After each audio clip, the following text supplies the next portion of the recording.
a billionaire on his knees, a broken clay pot, and a flower girl who walked through the wrong door at exactly the right moment.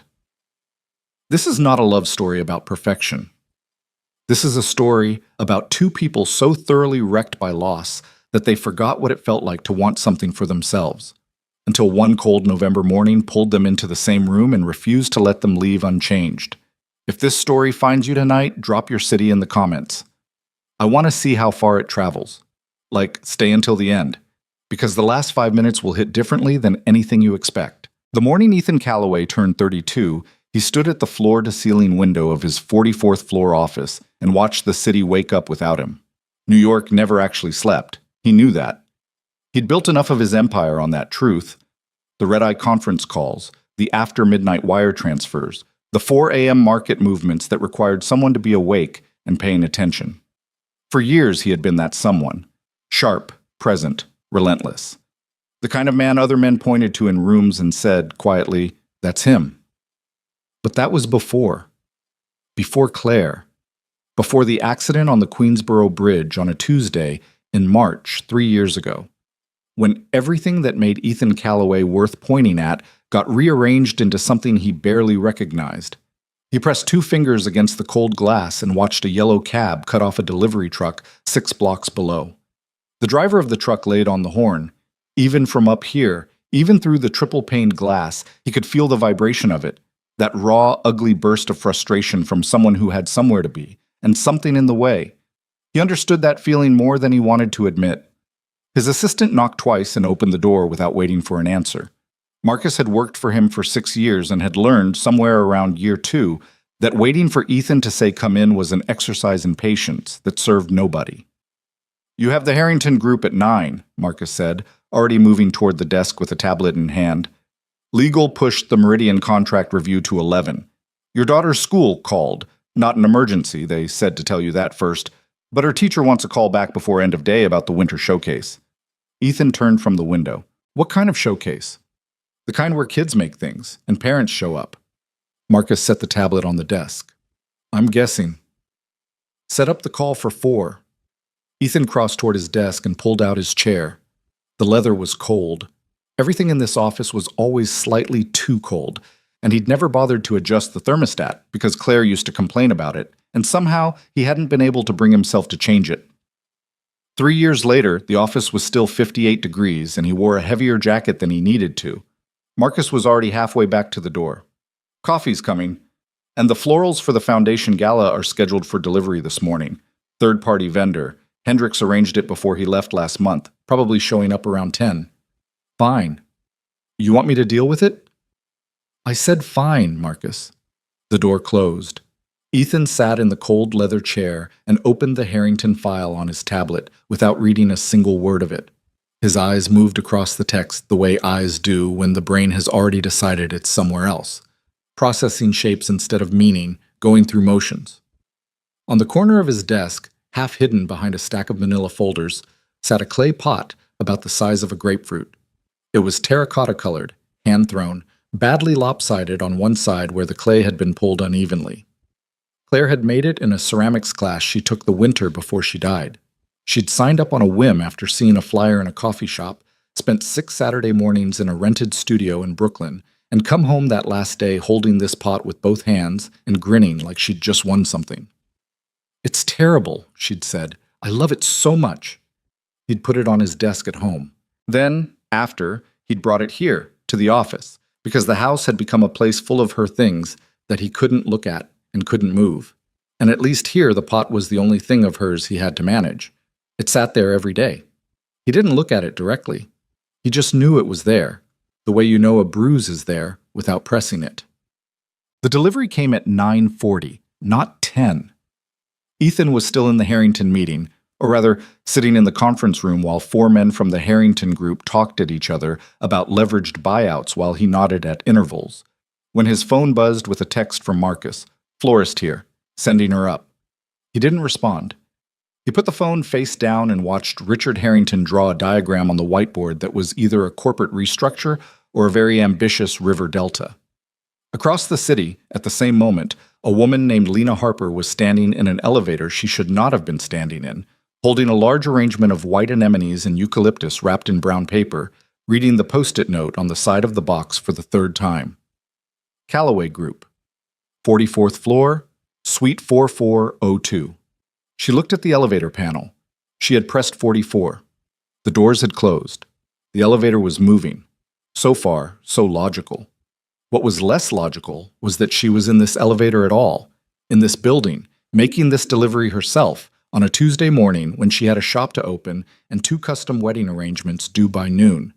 The situation, as she would have explained it to her best friend Dana over the phone later, was a cascade of small disasters that had started the night before when her only part-time employee, a 23-year-old art student named Pedro, had called in sick with what he described as either a cold or existential dread, honestly hard to tell. Pedro handled most of her deliveries.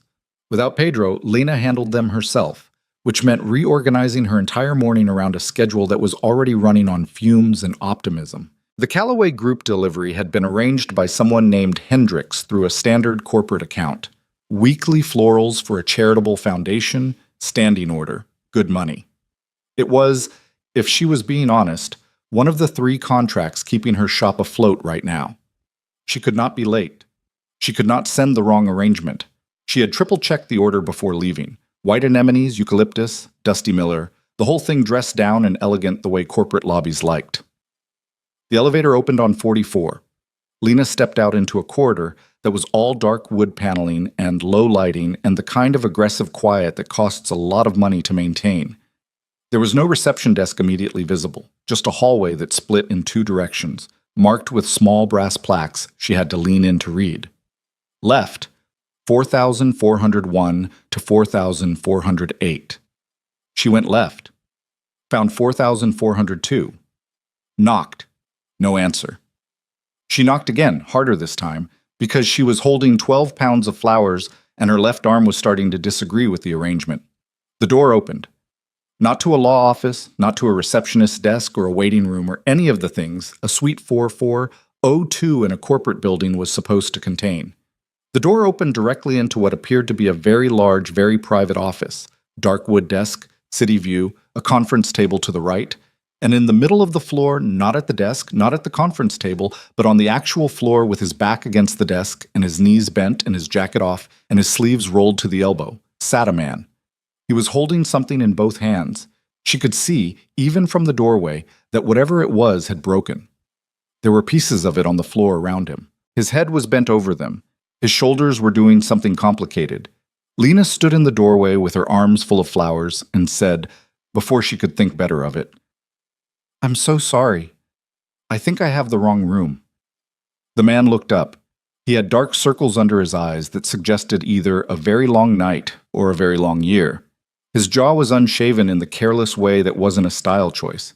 He was, she registered, in the same automatic way you register that someone is tall or that the sky is overcast, extremely good-looking, but in the specific way that very sad people sometimes are, where the sadness does something to the features that makes you want to look longer than is polite.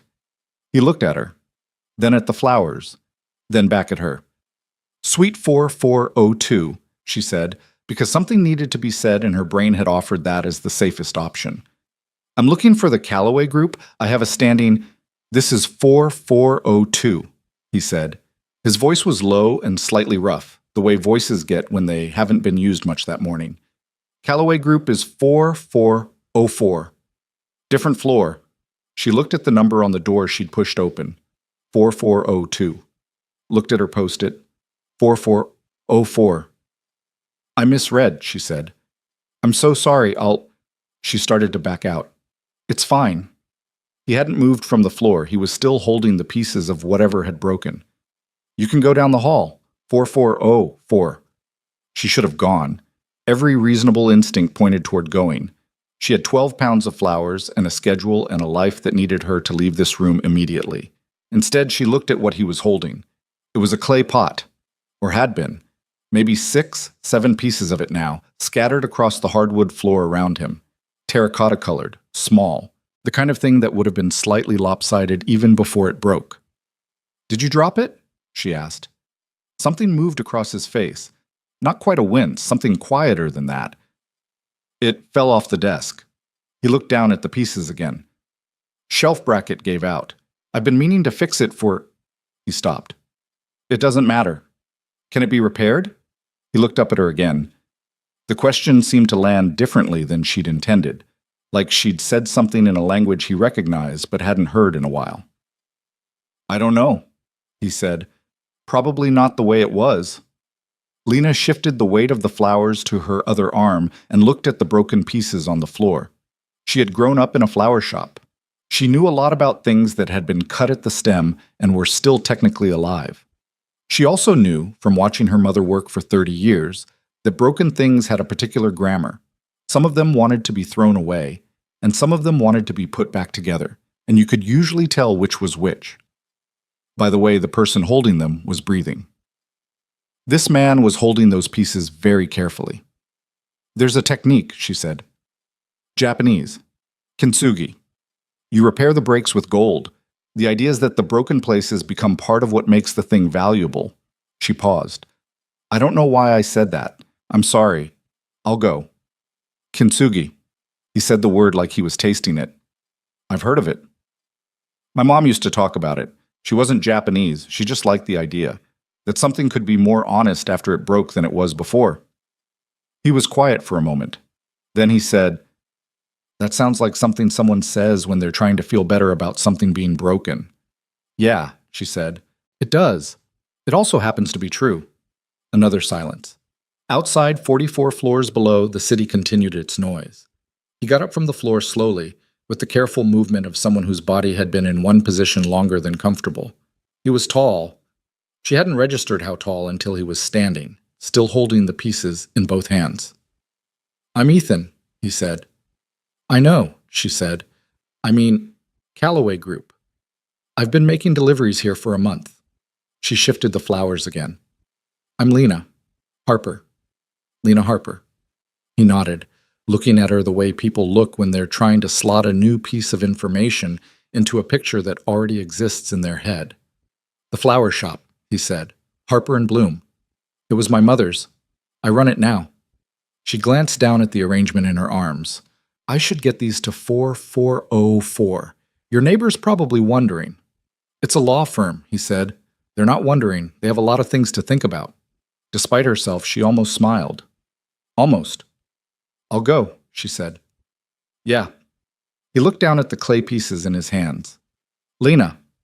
She stopped. Thank you, he said. For the thing about the gold. She looked at him standing there in his expensive shirt with his sleeves rolled up, holding a broken pot with the particular carefulness of someone trying not to lose more of it than was already lost. I hope you can fix it, she said. And then she went down the hall to 4404, delivered the flowers to a receptionist who barely looked up from her computer, and rode the elevator back down to the lobby, where the city noise hit her all at once through the revolving doors. She stood on the sidewalk for a moment before going to her van. She didn't know why the image stayed with her. A man on the floor of his office, holding broken pieces of something small, in the middle of what was clearly a very large and important life. She pushed it away. She had a shop to open and 2 wedding arrangements due by noon. She thought about it again at 11:15 while she was stripping the lower leaves off a bundle of garden roses and half listening to the radio above her work table. Then at 2, when a woman came in asking for something not too much just for a Tuesday, and Lena made her a small bunch of ranunculus and mint and tissue-thin anemones that looked exactly like something you'd buy for yourself to make a Tuesday feel less like what it was. The woman paid and said, You have a gift for this. My mother did, Lena said. I just learned from watching. The woman left. Lena swept the cut stems into the bin and thought, briefly and without any particular reason, about the word kintsugi, and about a man who had said probably not the way it was with the particular flatness of someone who had made peace with a specific kind of loss. She told herself it was nothing. She was 30 years old and practical and deeply aware of the math of her life. The shop's rent was 3 months behind before the Callaway contract came in. She had $1,200 in her personal account, and her car made a sound on left turns that she was actively choosing not to investigate. She did not have the bandwidth for whatever emotion was trying to wedge itself into the story of a man she'd spoken to for 4 minutes in a wrong-floor hallway. She was still telling herself that at 7:30 when she locked up the shop and drove home through the November dark, the city lights blearing in the light rain that had started around 5 The call came 2 days later. It came to the shop number, which almost nobody used anymore. Most orders came through the website or Instagram. Lena was in the back room wrestling a bucket of stargazer lilies into a cold case when she heard the landline ring and scrambled for it, expecting a wholesale supplier, a wedding client, or a wrong number. Harper and Bloom. Lena Harper? She didn't recognize the voice at first. It was different on the phone than it had been in that office, more controlled. The roughness she'd heard that morning filed away into something professional. Yes? It's Ethan Calloway. A beat. I wanted to call myself rather than have someone from my office do it. She set down the lilies. Okay. I'm reaching out because my foundation, the Calloway Foundation, is approaching a significant expansion of our community development work, and we're planning a full gala event for March. We've been working with event florists in the past, but I've been told the arrangement we have isn't working well, and I'm looking to establish a direct partnership with someone. He paused. I looked at your portfolio online. You do exceptional work. Lena blinked. She had a portfolio online, yes. It was a website she'd built herself on a free platform, with photos she'd taken on her phone under various lighting conditions, some of them slightly out of focus. The work was good. She knew her work was good, but exceptional was a word she hadn't heard attached to it before by someone who wasn't Dana or her mother's old friend Vera. Thank you, she said, because it was the most neutral response available. I'm proposing a weekly contract for floral arrangements across 3 foundation locations, plus design work for the March Gala. I can have Marcus send over the terms. The rate is... He said a number. Lena sat down on the stool she kept next to the cold case. The number he'd said was almost exactly what she needed to cover the 3 months of back rent and still have money left over. It was not a coincidence. It was the amount she needed, as if someone had looked at her books and reverse-engineered generosity into the appearance of a fair rate. She knew she should feel grateful. She did feel grateful. She also felt something prickling at the edges of that gratitude that she wasn't sure what to do with. Mr. Calloway. Ethan. Ethan. The name felt strange in her mouth, too familiar for where they were. I appreciate this, and the rate is very fair. I want to ask you something directly, and I'd like you to answer me directly. A slight pause. All right. Is this because of Tuesday? Because I walked into your office and you felt like you owed me something? She kept her voice level. Because I don't need charity. The pause that followed was longer. No, he said. Then, I looked at your portfolio on Wednesday. I looked at it for about 40 minutes. The work you did for the Abelson wedding last spring, the table arrangements with the wild grasses and the old-growth roses, that's not charity. That's someone who understands what flowers are supposed to do in a room. She was quiet.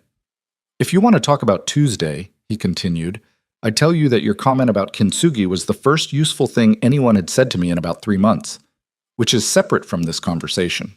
Another pause. But I don't mix things up like that. The contract is the contract. Lena looked at the bucket of stargazer lilies she'd set on the floor, their heavy pink heads drooping slightly toward the drain.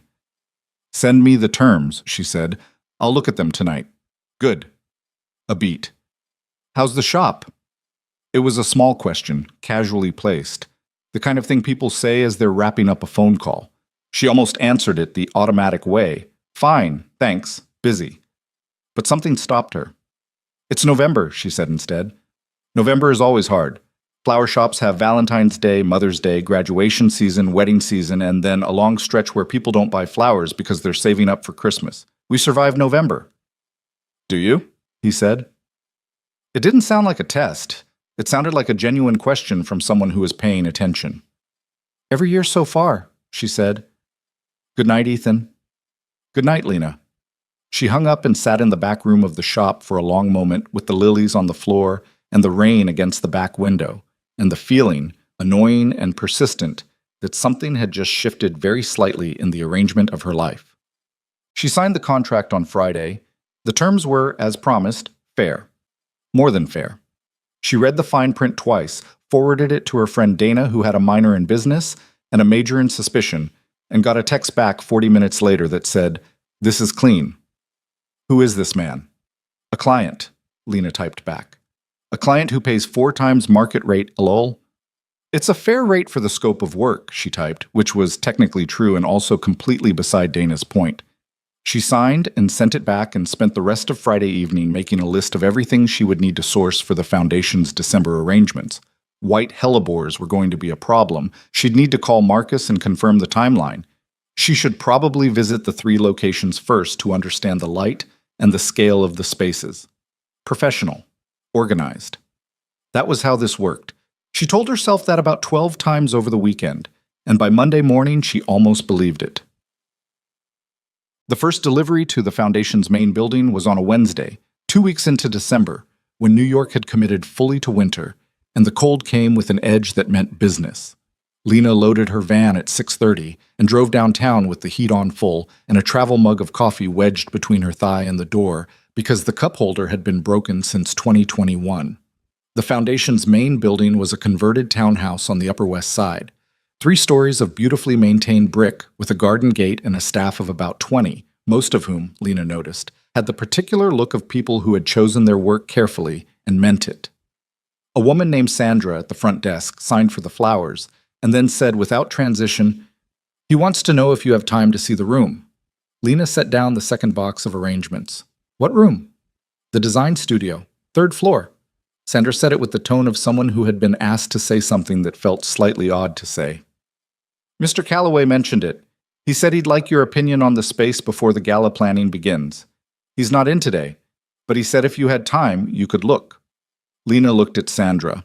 Sandra looked back with the carefully neutral expression of someone who had learned not to editorialize about her employer's decisions. "Sure," Lena said. The 3rd floor studio had 3 tall windows facing north, which was excellent light for design work, even shadowless, steady. There was a long work table made of reclaimed wood, a wall of pegboard for tools, a utility sink in one corner. Everything was clean and ordered and slightly dusty, the way rooms get when they've been prepared and then left waiting. On the work table, set apart from everything else, was a small terracotta clay pot. Not broken anymore. Almost. The repairs were visible, thin gold lines running through the cracks, following the breaks exactly, catching the north light through the windows with a quiet gleam. Whoever had done it, and she suspected she knew who had arranged for it, if not who had actually done the work, had not tried to hide the damage. The gold sat right there in the surface of it, honest, a little rough at the edges, every crack accounted for. Beside it, there was a note. Just a note card, folded once.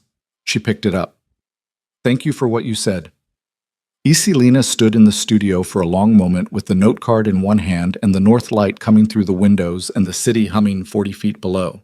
She was a practical woman. She had learned practicality from necessity, the way most people do. From watching her mother make $50 stretch into $75, from closing the shop early on slow nights to save electricity, from learning that optimism without a plan was just wishing with better posture. She was practical, and she was careful, and she was very aware of the gap between her life and the life of the man whose name was on the foundation and the building and the contract she'd signed. And she was standing in a room with a repaired pot, and the gold lines in the cracks were catching the light, and she was thinking about what he'd said. Probably not the way it was. Different, she thought, not lesser. She set the note card back on the table. She took out her phone and photographed the room from several angles. The windows, the work table, the light at this hour. Because she was a professional, and she had a gala to design for, and that was what she was here for. Then she went back downstairs, loaded her empty boxes into the van, and drove back uptown with the coffee cold in the broken cup holder and the gold-threaded pot in her mind the whole way home. She met his daughter 3 weeks later. It happened at the Foundation building on a Thursday afternoon in mid-December that had started to snow around 2 o'clock. Real snow, the kind with intention, not the half-hearted flurries that passed for weather in early winter. Lena was adjusting the week's arrangements in the lobby when she heard footsteps on the stairs and then a voice, small and precise, saying, "Those ones are the white ones." She turned. A girl, maybe 7, stood at the bottom of the stairs with a backpack shaped like a fox. She was looking at the arrangement on the entry table with the particular focused attention of a child who was genuinely interested in the thing she was looking at, not just making conversation. "They are," Lena said. "Do you know what kind?" The girl came closer. She studied the flowers. Not roses. The petals are different. Anemones. You can tell by the dark center. See? And the way the petals are soft all the way to the edge, no curl. The girl leaned in and looked at the dark center of the nearest bloom with an expression that suggested she was filing this information away in a system she trusted. I'm Sophie, the girl said. I'm Lena. You brought the flowers. Every week. My dad says you make them. Sophie straightened up and looked at her with eyes that were unsettling in their directness. Dark brown, very clear, the kind of eyes that made adults feel they were being assessed rather than observed.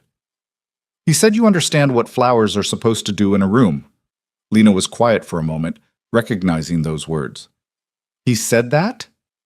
He says it when he's trying to explain why he likes something, Sophie said, with the matter-of-fact tone of a child describing a parent's habit. He says it a lot about the flowers. He doesn't say it about other stuff that much. Before Lena could find something appropriate to say to that, Ethan appeared at the top of the stairs. He looked, she noticed this in the same clinical, involuntary way she noticed light quality, different in this building than he had in the corporate office. Less armored, maybe. He was wearing a dark sweater instead of a suit jacket, and he had the expression of a man who'd been working but hadn't hated it. Sophie, he said, coming down the stairs. I told you to wait upstairs. I was waiting. I was also talking to Lena. He looked at Lena. There was something in his face, a flicker of something unguarded, quickly managed, that she catalogued and then deliberately set aside. She was explaining anemones, Lena said. She explained them to me, Sophie said. The dark center means they're anemones, and the petals go soft all the way to the edge. Did you know that? Lena asked him. I didn't, he said. I know now. Sophie had already moved back to the arrangement, examining a spray of dusty Miller with her nose approximately 3 inches from the leaves. Ethan came to stand beside Lena, not quite close, the way people stand when they're maintaining a sensible distance, and are both aware of the sensible distance being maintained. She likes flowers, he said quietly. She always has. Claire, her mother, a pause. Claire had a garden on the roof of the house in Brooklyn where we lived before. He stopped again. Sophie doesn't remember it much. She was 4. Lena kept her eyes on Sophie. She remembers something, she said. She's looking at those flowers like she's trying to remember the name of something she already knows. He looked at his daughter. He was quiet for a moment. Yeah, he said. Maybe. Sophie turned around. Can I come see where you make them sometime? She asked Lena. The flowers, your shop. Lena looked at Ethan. Ethan looked at Lena. It was, she thought, the kind of question that required a parent's permission and a stranger's willingness and a complete absence of any practical reason to say yes. That's up to your dad, Lena said. Sophie turned to her father with the expression of someone who considered the outcome already decided and was merely waiting for the paperwork. Ethan exhaled, something caught between a sigh and something softer.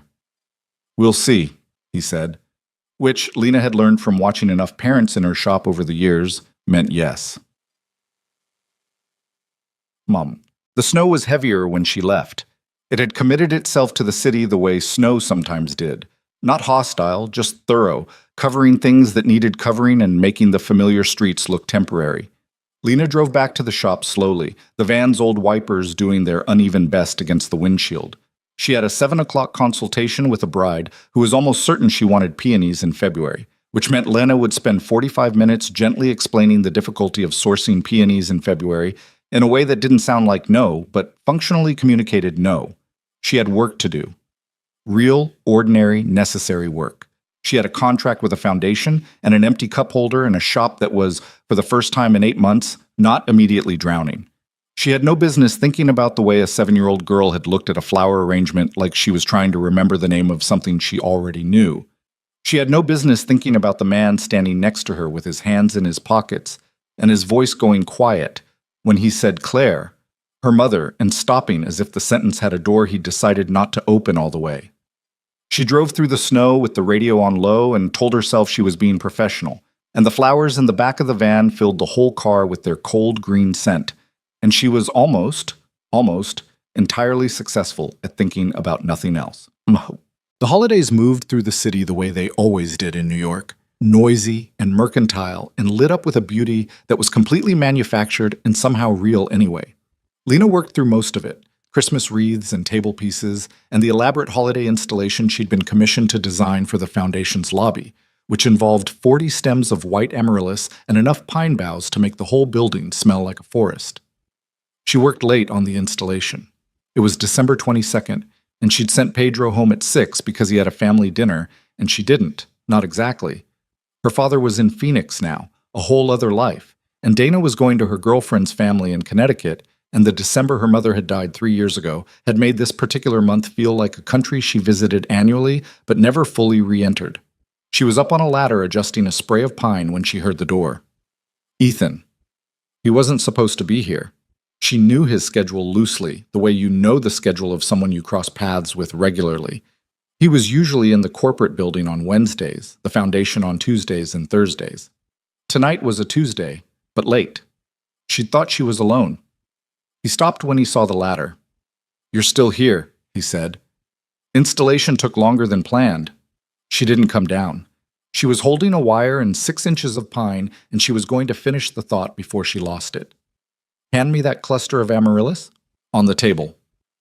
He looked at the table, found the amaryllis, came forward and held it up to her. Their hands were close for a moment when she took it, not touching, but close, the way hands get when you're passing something from one person to another in a small space. "It looks incredible," he said, stepping back and looking up at the installation. He said it the way people say things when they actually mean them, without the particular inflation that compliments tend to pick up in professional settings. "It'll look better with these." She wired the amaryllis into place, stepped back slightly on the ladder to check the balance.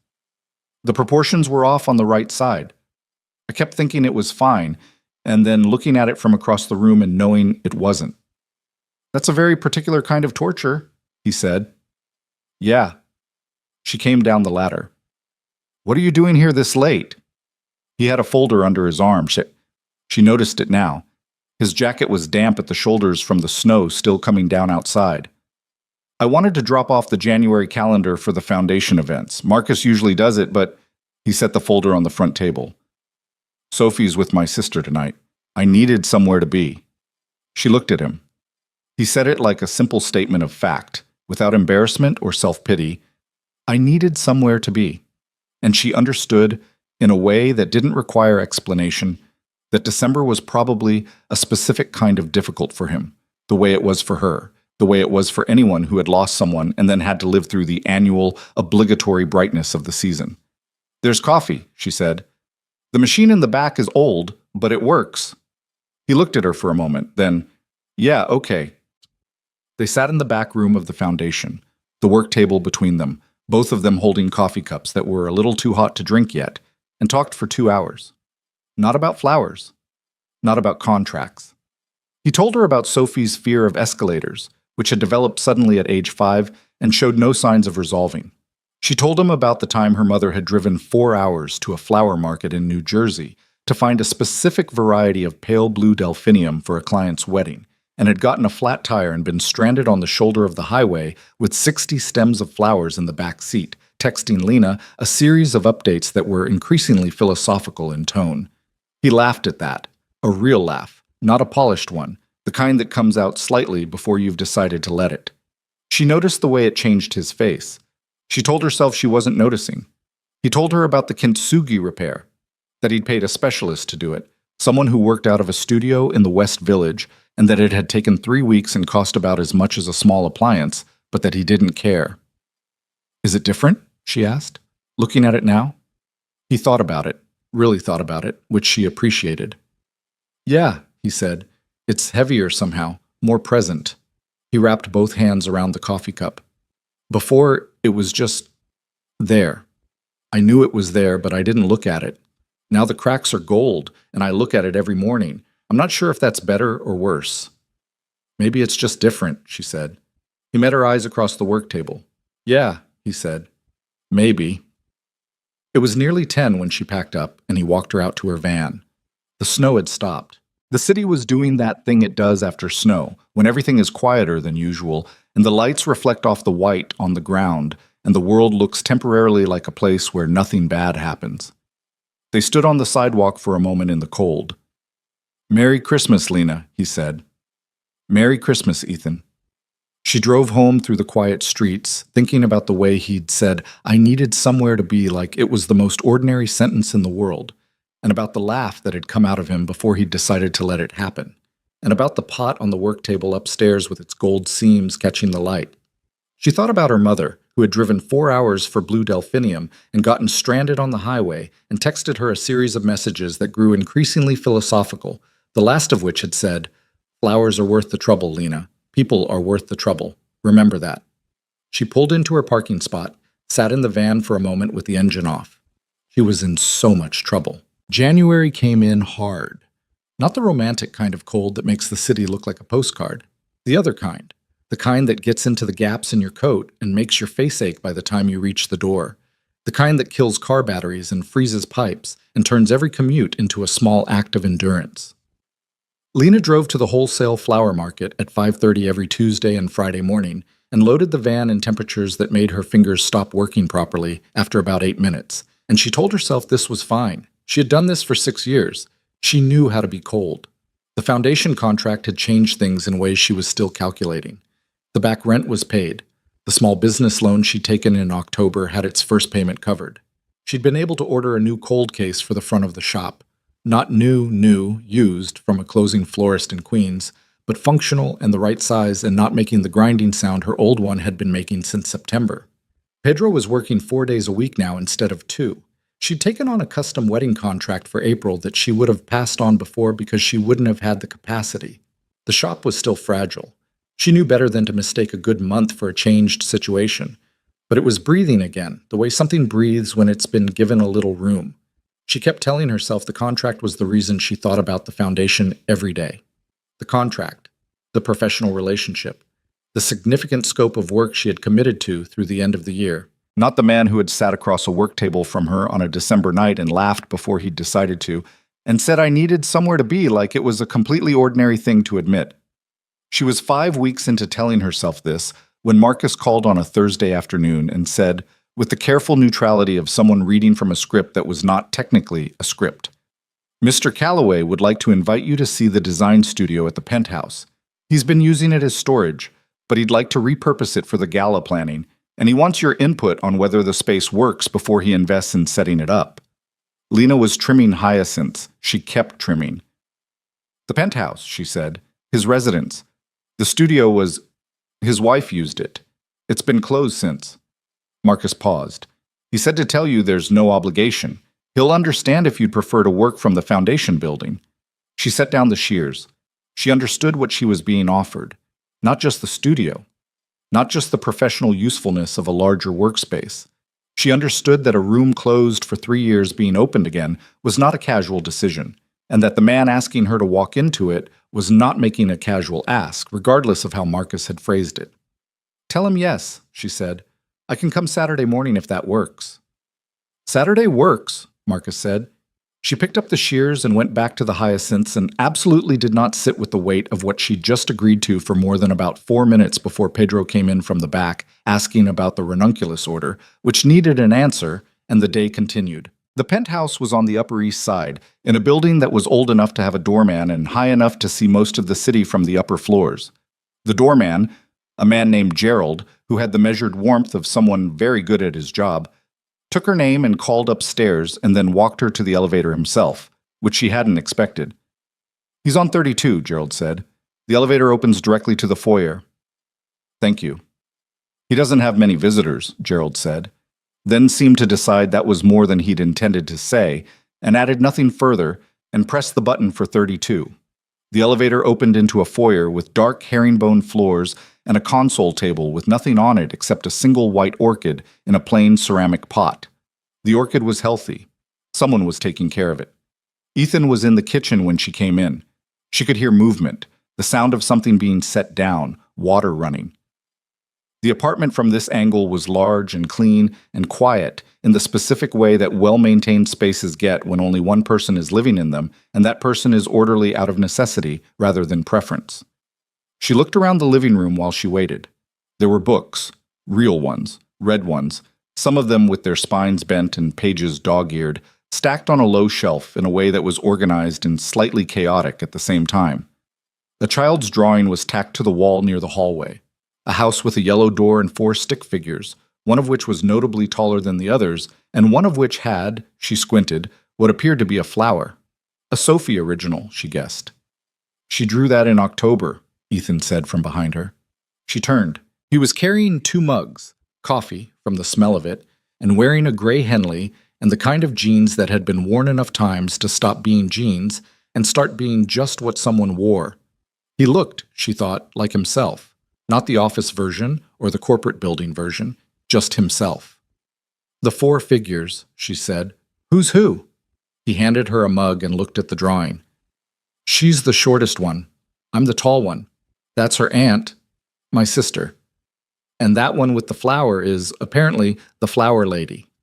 Lena looked at the stick figure with the flower. It was holding something that was roughly oval and enthusiastically colored in yellow and orange. She drew you in the picture, he said, before I knew she'd done it. I came home from a work trip and it was already on the wall. Lena wrapped both hands around the mug. The coffee was good, better than she'd expected, which was unfair because she didn't know why she'd expected anything particular. The studio's upstairs, he said. I should tell you something before we go up. She waited. He looked at the mug in his hands for a moment, then back at her. It was Claire's space. She painted, not professionally, just for herself. She did it most nights after Sophie went to bed. After the accident, I had it closed.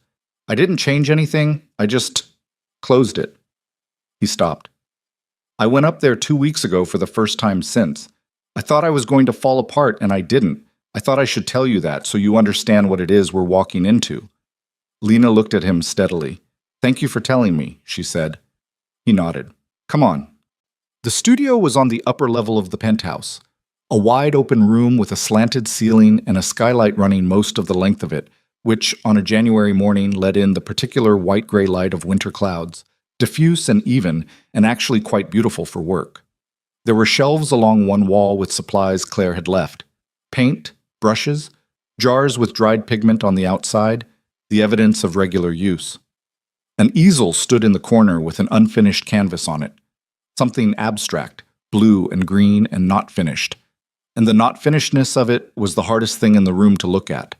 Ethan stood near the door and watched Lena move through the space. She was careful. She looked at the light from the skylight, the way it fell on the work table that had been pushed to one side. She looked at the floor space, the storage shelves, the secondary window at the north end. She did not look at the easel. She understood, without being told, that the easel was not part of what she'd been invited to see. The skylight is exceptional, she said. Most florists would sell a body part for this kind of light. It was one of the reasons she wanted this apartment, he said. Lena turned. I can make this work for gala planning. The table gives me room to do full-scale mock-ups of the centerpieces, which I'd normally have to do at the shop and then transport. The light means I can color match properly instead of guessing under artificial. She looked around the room again. The shelves on the left will work for material storage. I'd want to clear them and put in some ventilation for cut flowers, but that's not complicated. Whatever you need, he said. I'll make a list. I don't want to take up more of the room than the work requires. Lena. He said her name with the slight weight of someone interrupting a professional inventory. The whole room is available. You don't need to negotiate for corners. She looked at him. He was leaning against the doorframe with his arms loosely crossed, looking at her with the particular expression she'd been cataloging without meaning to over the past 2 months. Something watchful and quiet, that he didn't bother to cover the way he covered other things. Okay, she said. Okay, he said. She stayed 3 hours. They went through the gala planning documents at the table Claire had used for painting, and Lena spread out reference photos and fabric swatches and preliminary sketches, and Ethan asked questions that were actually about the work, specific, precise, occasionally catching her off guard because they required her to think rather than just explain. He had a good eye, she realized. He'd been around enough architecture and design in his professional life that he understood proportion and why certain decisions mattered, and he was direct about what he liked and what he didn't in a way that made the collaboration faster and more honest than she'd anticipated. Around noon, Sophie called. She was at her aunt's, Ethan's sister Rachel, who was apparently the source of the weekly Saturday custody arrangement that freed Ethan up until 4. He answered the call, and Sophie's voice came through the phone loud enough that Lena could hear it from across the table. High, rapid, asking a question about whether her aunt's cat, named Professor Whiskers, was allowed to eat cheese. "I genuinely don't know," Ethan said. "Ask your aunt." "She doesn't know either. We Googled it, and some websites said yes, and some said it might make them sick." "Then probably don't give him cheese. He wants it, though. He's looking at it." Cats want a lot of things that aren't good for them. That's kind of their whole situation. Sophie made a sound of deep moral conflict. Then, "Is the flower lady there?" Ethan glanced at Lena across the table. "Yes." "Ask her about the cheese. She knows about plants, and I bet she knows about animals, too." Ethan looked at Lena with an expression that was approximately 50% apologetic and 50% something he was trying not to show. He held out the phone. Lena took it. "Sophie, does cheese hurt cats?" "Small amounts of hard cheese are usually okay," Lena said, "but cats are lactose intolerant, so too much gives them a stomachache. I'd give Professor Whiskers about the size of my thumbnail. That way he got what he wanted, and you're not in trouble later." "That's so smart," Sophie said with the wholehearted admiration of a 7-year-old who had just received functionally useful information. "Are you at our house?" "I'm in the studio upstairs, working on the gala flowers." "Is the studio nice? Dad said it was going to be nice." Lena looked at the skylight, the winter light coming through it, the room with its shelves of someone else's paint, and the unfinished canvas in the corner that she was not looking at. "It's very nice," she said. "Best light in the city, probably." "Can I see it when I come home?" "That's up to your dad." She handed the phone back to Ethan. He listened to Sophie for another 30 seconds, said, 4 o'clock, I'll pick you up, don't give the cat more cheese, and hung up. He looked at Lena. "She likes you," he said. "She's easy to like back."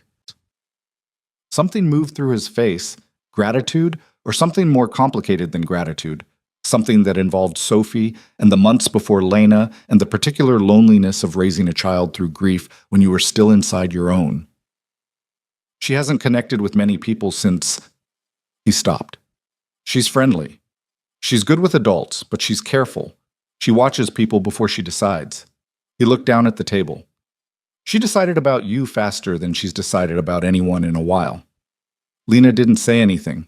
She put her hands flat on the table over her sketches and looked at the winter light coming through the skylight and thought about a 7-year-old girl who watched people before she decided and who had drawn a stick figure with a flower and put it on the wall before anyone had thought to discuss whether that was appropriate.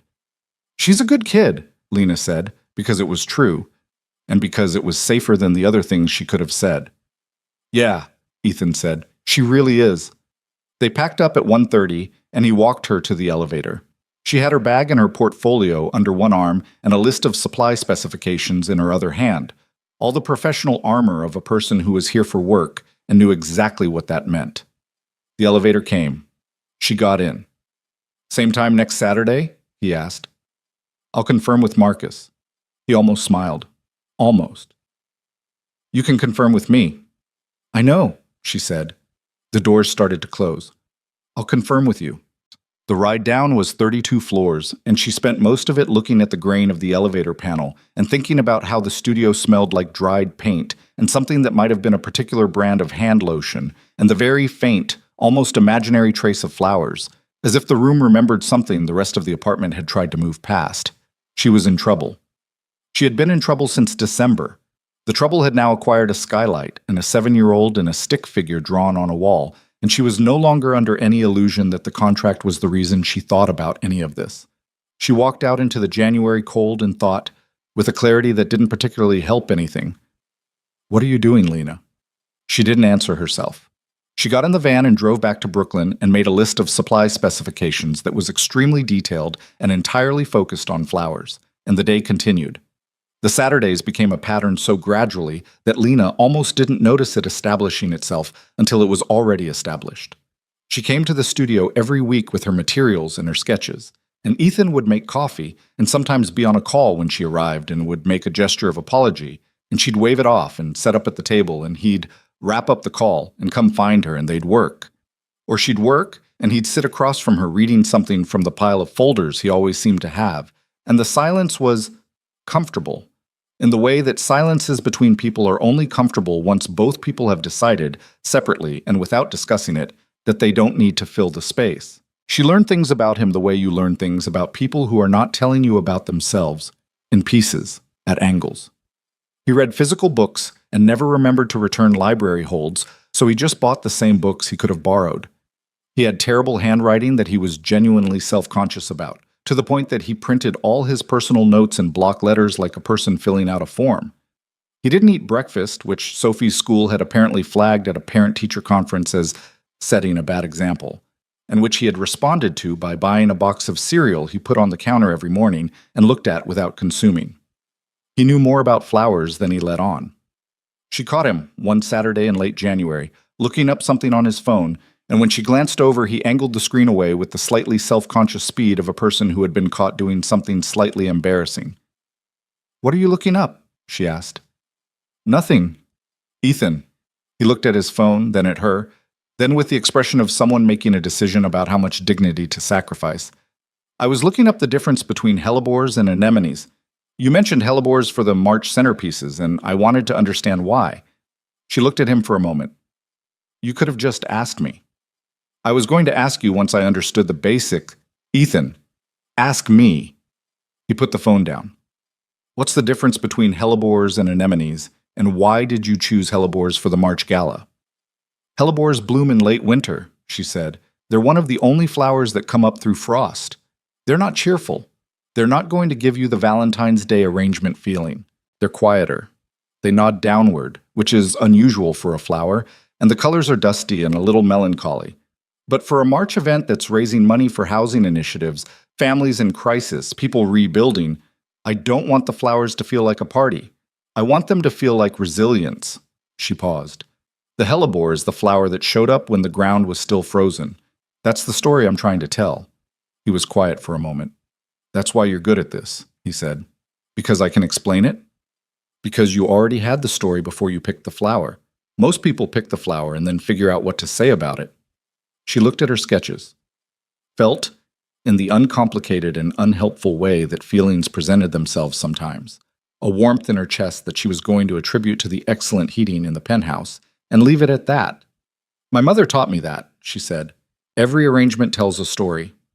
If you don't know what story you're telling, you're just putting plants in water." "What story did she tell most?" he asked. It was a question she hadn't expected. She was quiet for a moment. "She did weddings mostly. She loved weddings, not because of the romance part. She was fairly unsentimental about that. She loved them because she said weddings were the one occasion in a person's life where they were surrounded by every living thing that mattered to them, and also by flowers, which meant they were getting everything exactly right, even if they didn't know it." Lena looked at the table. She said flowers are the only thing people bring to every significant moment. Weddings, funerals, births, illnesses, apologies, every turning point. She said that was the flowers being honest about what they understood. She hadn't meant to say all of that. It came out of her the way things come out when you've stopped performing the version of yourself you use for new people. "When did she die?" he asked. 3 years ago, March." She kept her voice even, the way she'd learned. "Cancer. She knew for 8 months, and she spent 6 of them in the shop because she said if she was going to spend her last year anywhere, it was going to be where she understood things." Ethan didn't say he was sorry. She appreciated that. The people who said "I'm sorry" sometimes meant it, and sometimes were just giving you a conversational off-ramp, and she'd learned not to rely on the phrase as an indicator of anything. Instead, he said, "Did she know the shop was struggling?" "She left me the shop and a lease and a cold case that was already making that sound." Lena almost smiled. "She knew. She figured I'd figure it out. She wasn't wrong. I just needed more time than she gave me to figure it out in." "She trusted you." "She trusted the flowers," Lena said. "She said people who really love flowers will always find a way to keep them growing." She was talking about the business. I think she was also talking about other things. She looked at the skylight. She was like that. Said things that were about 2 things at once and made you figure out which one she meant. "My mother was like that," Ethan said. Then stopped. She waited. "She passed when I was 26, he said. "Before Claire, before Soph, I always thought she'd have been good at the grandmother part. Claire's parents are in San Francisco. They come when they can. Sophie knows them. But my mother would have been in it every day. He looked at his hands. She would have had opinions about the flowers in this building, actually. She grew up with them. Her family had a small nursery in Connecticut before the land got bought out. She used to talk about the smell of greenhouses in February. Like summer in a box, she said. Lena looked at him. Something had clicked into place. A piece of information settling against another piece she hadn't known she had. What was her family's name? She asked. The nursery. He looked at her. Hartwell. Why? Lena set down her pen. My mother talked about a nursery called Hartwell, she said slowly.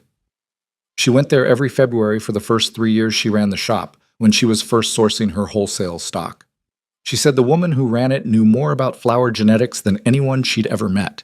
She said this woman let her walk the greenhouse for an hour and take notes and never charged her for the time. She paused. She talked about her for years. She said that hour in the greenhouse was what gave her the confidence to keep going in those first years. Ethan was very still. My mother's name was Eleanor, he said. That was the name, Lena said quietly. The studio was very quiet. Outside, January was doing its usual thing with the wind off the river, but up here in the skylight room, it couldn't touch anything. She thought about her mother driving to a greenhouse in Connecticut in February and spending an hour with a woman who showed her how things grew. She thought about the specific way one person's generosity could thread forward through years and circumstances into something neither person could have predicted or planned for. She thought about the flower shop still standing because of that hour in the greenhouse, and the pot on the studio table with its gold seams and a 7-year-old girl who watched people before she decided. Small world, she said, because it was the most honest and the most insufficient thing available. Yeah, Ethan said. He sounded like someone who had received news they didn't know what category to put in. Yeah, it is. Neither of them said anything for a while. She went back to her sketches. He went back to his folder. The studio held them both in the winter light without requiring either of them to be anything other than what they were. Sophie arrived at 4:15, 15 minutes later than scheduled, because she had been in the middle of a very serious conversation with Professor Whiskers about his dietary restrictions and had needed to reach a natural stopping point. She came upstairs to the studio without being asked, which meant she had been told about it and had been thinking about it all day, and she stood in the doorway and looked around with the same focused attention she'd brought to the anemones in the foundation lobby 3 weeks ago. Her eyes moved to the easel in the corner, to the unfinished canvas. She looked at it for a long moment without going toward it. That's Mama's, she said. Yeah, Ethan said. Sophie looked at the canvas a moment longer. Then she looked at the rest of the room.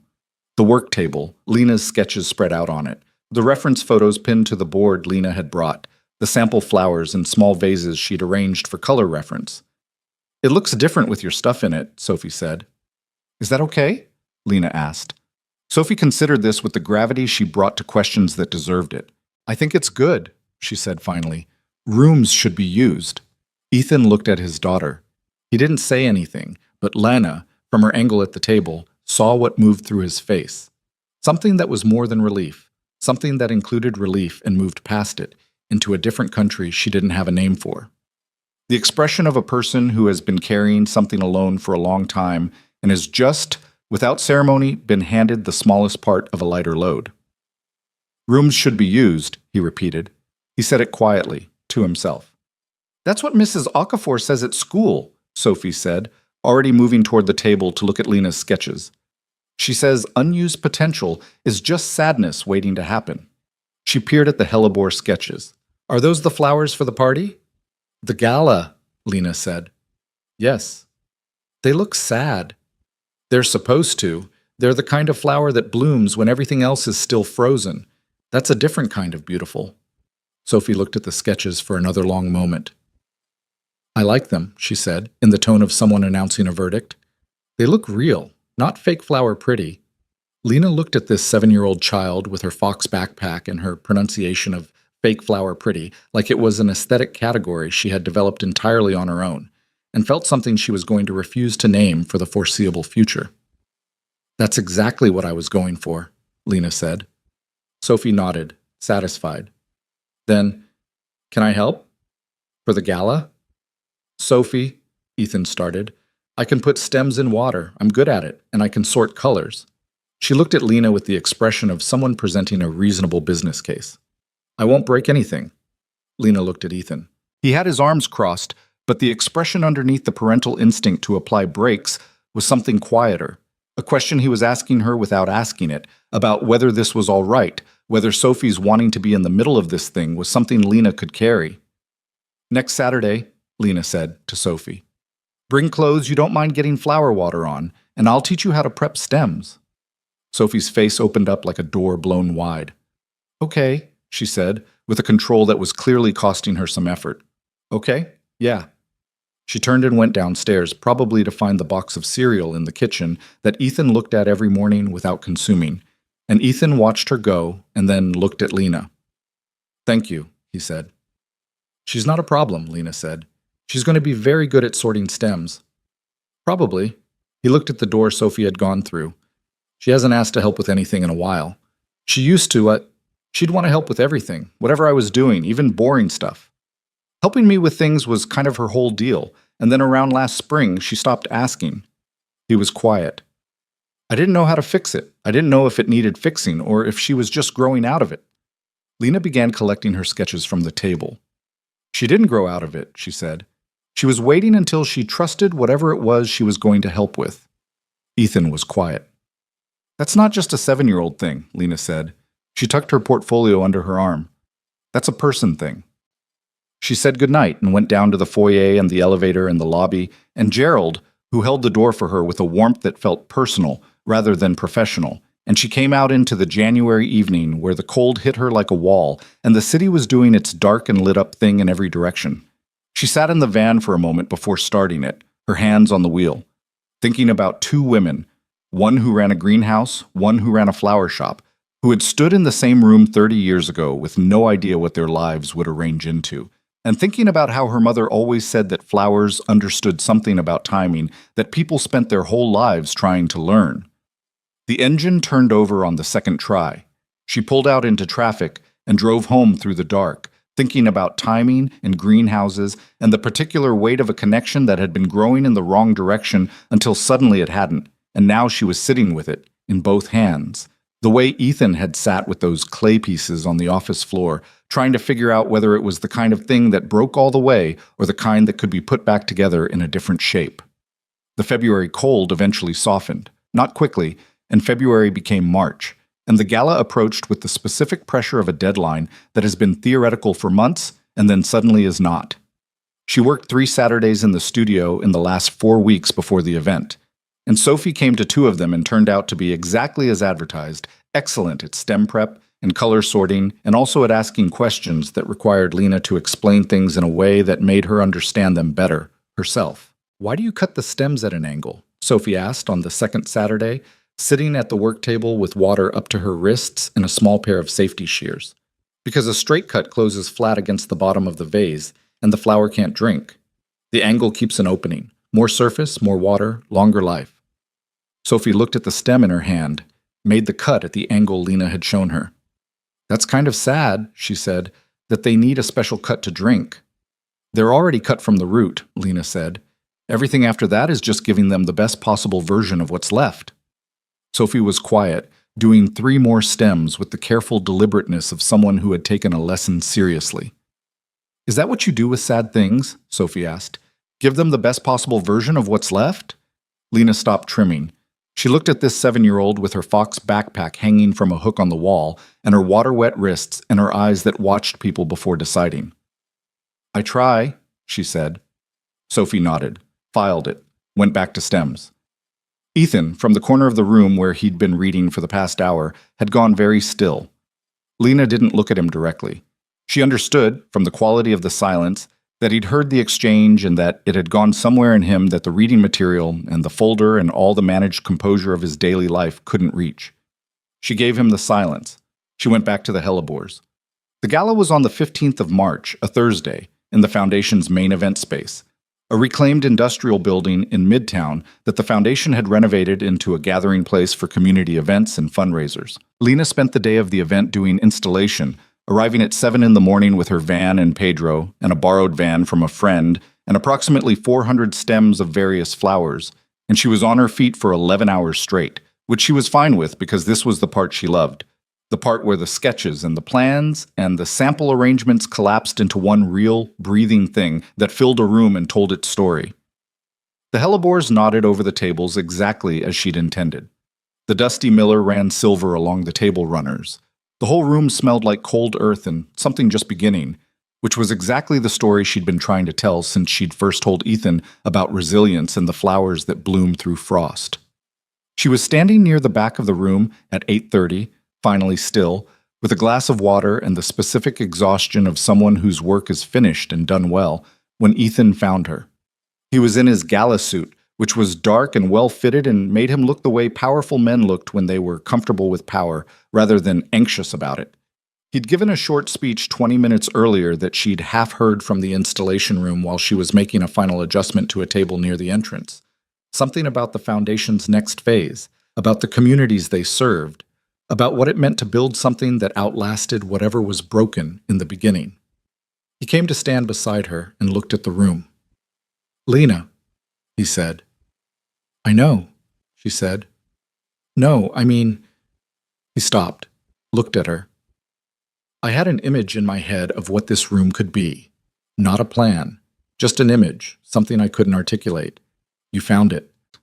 She looked at the room, the nodding flowers, the silver runners, the warm light coming through the industrial windows, the people moving through it with the ease of people who felt invited rather than impressed.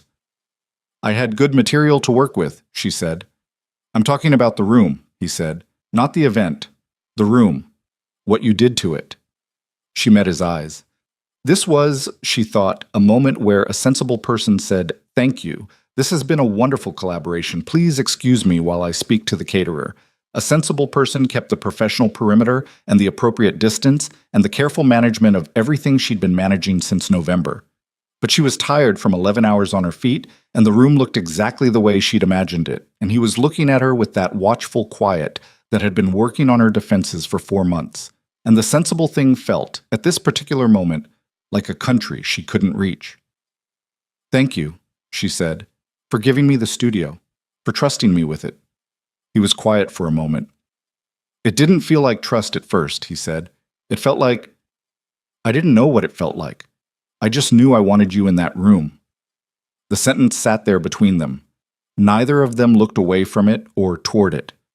They both looked at the room, at the flowers, at the people moving through the story she'd built out of frost-blooming things. "Ethan," she said. "I know," he said, quietly. Like "I know" was its own complete sentence, with its own grammar. A board member appeared at his elbow then, requiring his attention, which was both a relief and not a relief, and Ethan turned with the practiced ease of someone who spent his life being required, and Lena took her glass of water and walked toward the entrance and stood in the doorway for a moment, looking back at the room she'd made. The hellebores nodded in the slight current from the ventilation. The silver runners caught the light. The room held its story. Resilience, frost, the particular beauty of things that showed up when the ground was still hard. She thought, "I am in significant, irreversible trouble." Then she went back inside and worked the rest of the night with professional composure, because she was practical and she was careful, and she had learned from necessity how to carry things that needed carrying, and that was, she thought, perhaps the truest thing about her. But that night, driving home through the March darkness, with the van empty and smelling of eucalyptus and cold earth, she stopped pretending that any of this was only about the flowers. The morning after the gala, Lena slept until 9:30, which almost never happened. She woke up with the particular heaviness of someone whose body had submitted an itemized bill for 11 hours on concrete floors, and she lay in bed for a few minutes looking at the ceiling before her brain came fully online, and she remembered in sequence the room full of nodding hellebores and the silver runners, and Ethan standing beside her saying, "I just knew I wanted you in that room," and her own internal response to that, which she had been managing with varying degrees of success since approximately 8:45 the previous evening. She made coffee. She sat at her kitchen table with both hands around the mug and the March light coming through the window above the sink, and told herself, with the practicality she had spent 30 years developing, that wanting something and being wise about wanting something were two different skills, and she had always been better at the second one. The phone buzzed. Dana. So, how'd it go? And I don't mean the flowers. Lena stared at the message. Dana. I can see you read it. Lena. The flowers were perfect. Dana. Lena. Lena put the phone face down and finished her coffee. She picked it back up. Lena. I don't know what I'm doing. Dana. Yes, you do. That's the problem. She didn't reply to that because Dana was her best friend and had known her since they were 22 and working adjacent retail jobs in the same Brooklyn strip mall, and Dana had the specific talent of identifying the exact true thing and saying it without decoration, and the exact true thing, at 9:45 on a Friday morning in March, was more than Lena was prepared to manage before a second cup of coffee. She went to the shop. She did inventory. She called her wholesale supplier about the April wedding order and spent 40 minutes discussing the specific shade difference between blush and ivory and garden roses in a way that required genuine concentration, and she was grateful for the requirement. At 2 in the afternoon, her phone rang with a number she didn't recognize. Harper and Bloom. Ms. Harper? A woman's voice, professionally neutral in the way that had been deliberately cultivated. This is Andrea Voss. I'm calling from the Chronicle, the Business and Society desk. I was hoping to speak with you about your professional relationship with Ethan Callaway and the Callaway Foundation. Lena set down the stem she was holding. I'm sorry, she said. Who are you with? The Chronicle. We're running a piece on the Callaway Foundation's recent expansion and the controversy surrounding some of its contract decisions. I wanted to give you an opportunity to comment before publication. Something cold moved through Lena's chest that had nothing to do with the cold case humming beside her. What controversy? She said. Mr. Callaway has faced questions about the awarding of significant floral contracts to your business, Harper and Bloom, given what sources describe as a personal relationship between you and Mr. Callaway. The concern being raised is whether foundation resources have been directed based on personal connection rather than merit. A pause. I wanted to give you a chance to respond. Lena kept her voice level through an act of will that cost her something.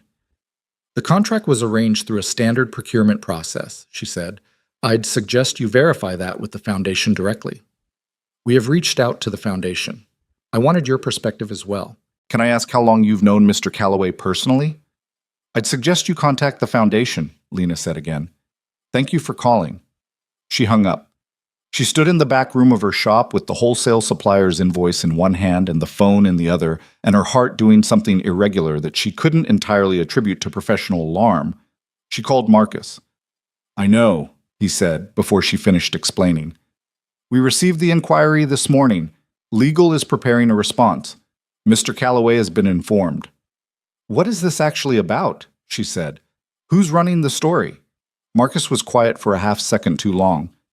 We believe it originated with Mercer Capital. They've been attempting to acquire 2 of the Foundation's partner properties for redevelopment. The Foundation has been an obstacle. This appears to be, he paused, a pressure campaign.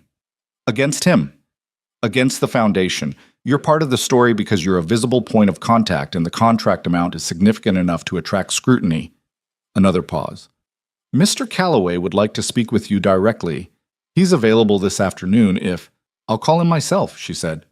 She did, 10 minutes later, sitting in her van in the alley behind the shop because she couldn't have this conversation inside where Pedro might hear it.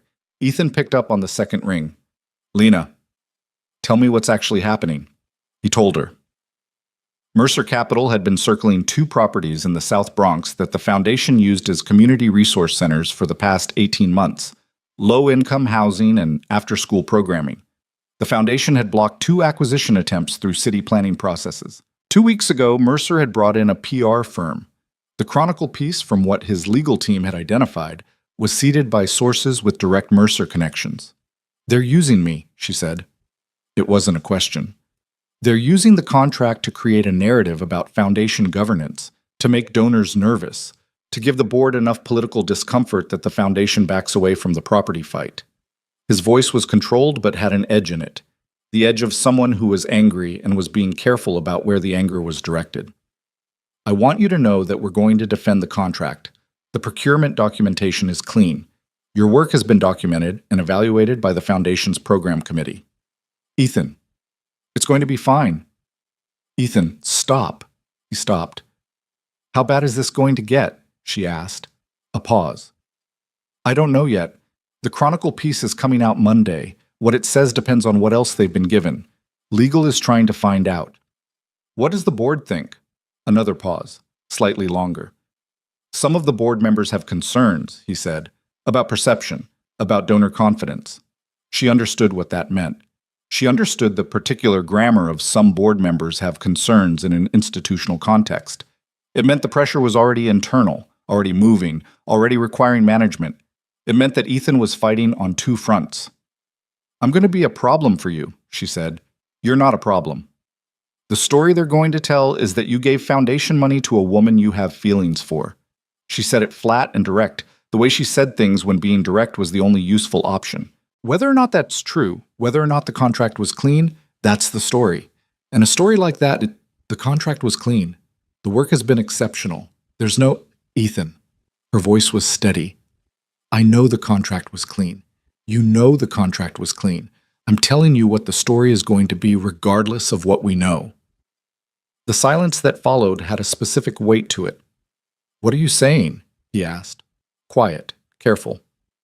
I'm saying I need to think, she said. She drove back into the shop and finished the day on autopilot. Filled orders, answered 2 phone calls, talked Pedro through a substitution on a sympathy arrangement because the white carnations he'd ordered hadn't come in. She did all of it with the surface part of her brain, while the deeper part turned the situation over and over, looking at it from every angle she could find. The Chronicle piece ran Monday morning. It was not the worst version of the story it could have been, but it was not good. The headline was careful, questions raised over Callaway Foundation's vendor practices. And the text was structured to seem balanced while doing a specific amount of damage. It quoted anonymous sources with knowledge of the Foundation's internal operations. It mentioned the contract amount. It mentioned that Lena had been seen at the Foundation's main building on multiple occasions outside of service hours.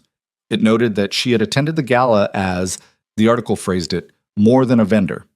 It did not say anything demonstrably false. That was the sophisticated version of this kind of attack, and it was the one that was hardest to defend against. By Monday afternoon, 2 major donors had contacted the Foundation to express concern. By Tuesday, a board member named Warren Giles had sent an email to the full board recommending an internal review of all recent vendor contracts. By Wednesday, Marcus was fielding calls from 3 journalists, and Ethan's legal team was in the Foundation building for 7 hours. Lena read about most of this through Marcus, who called her every morning with an update in the flat, thorough way he did things, and through the small amount she allowed herself to read online, which she kept limited because the comments section of anything related to Ethan Callaway was a place she could not spend time without feeling something she didn't have the capacity for. She and Ethan talked twice that week. Both conversations were short. He was managing multiple fires simultaneously, and she was trying not to become one of them. The board is going to recommend suspension of the contract pending review, he told her on Wednesday evening. His voice was tired in a different way than she'd heard before. Not the fatigue of overwork, but the specific drain of fighting something that should be simple and wasn't. Suspension, she repeated, temporary, until the review clears. He stopped. It's political, not substantive. The review will clear. How long? 8 to 12 weeks. Lena sat with that. 8 to 12 weeks was the April wedding order she'd staffed up for with the contract income in mind. It was Pedro's hours. It was the cold case she'd bought that was now a fixed cost rather than an aspiration. 8 to 12 weeks was, mathematically, the reopening of a wound that had just started to close. Okay, she said. Lena, I said okay. She kept her voice even. I understand. The review is the right process. I'm going to fight it. I know you are. She paused. How's Sophie? A beat. She doesn't know what's happening. She knows I've been stressed. She made me a card on Tuesday that said, Dad, you're doing great, in very uneven letters. He exhaled, which is possibly the most inaccurate assessment of the week, but I kept it. She's not wrong, Lena said. She's 7. She has incomplete information. She has the information she needs. Lena looked at the flower shop around her. The cold case with its careful arrangements, the wholesale boxes stacked in the back, the shelf by the register where she kept a small jar with the first $20 she'd made after taking over from her mother. Tell her she made me smile. She hung up and sat with the phone in her hand and the shop quiet around her and thought about the particular arithmetic of a situation where doing the right thing and being protected from the consequences of doing the right thing were two different calculations that didn't always arrive at the same answer. The thing she had been most careful about for 4 months was the gap between Ethan's world and hers. She had always known it was there. She had always known, in the practical, clear-eyed way, that she knew the cost of hellebores versus anemones, and the difference between what a room could carry and what it couldn't, that the gap existed, and that it was the kind of gap that didn't shrink just because two people on either side of it had feelings that were moving toward each other. What she hadn't fully calculated was the way the gap could become a weapon in someone else's hand. She started working on a plan over the following days, the way she worked on any logistical problem, steadily, without drama, with the specific unsentimentality of someone who had learned that feelings were real but couldn't pay the rent. She looked at the shop's books. She talked to Pedro about hours and timing. She pulled out the April wedding contract and reviewed the scope and whether she could cover it without the foundation income. She could. Barely. If she put in the hours herself and deferred her own draw for 6 weeks and called in a favor from her wholesale guy for better terms on the April order, it would be tight in a way that resembled November, survivable, but only with no mistakes. She could manage that. What she couldn't manage was the growing certainty, sharpened by every news cycle and every tense phone call with Marcus, and every board member quote she read in a follow-up piece that ran on Thursday, that her continued presence in Ethan's professional life was costing him something that the contract review didn't fully account for. The board member named Warren Giles gave an interview to a second publication on Thursday. He did not name Lena directly. He was careful. The careful version of saying something that named her without naming her. He talked about governance concerns and the importance of separating the foundation's mission from its leadership's personal life, and the particular responsibility that comes with handling community resources. The particular responsibility. The foundation's community resources were housing and after-school programs and job training for families in crisis. That was what Mercer Capital was threatening, not with a competing bid, but with the slow erosion of the foundation's donor base and board cohesion. And the lever they were using was her. She read the Warren Giles interview twice. She looked at the ceiling of her shop for a long time. Then she called Dana. "Tell me I'm wrong," she said. "About what?" "Tell me this is fixable without me removing myself." Dana was quiet for a moment.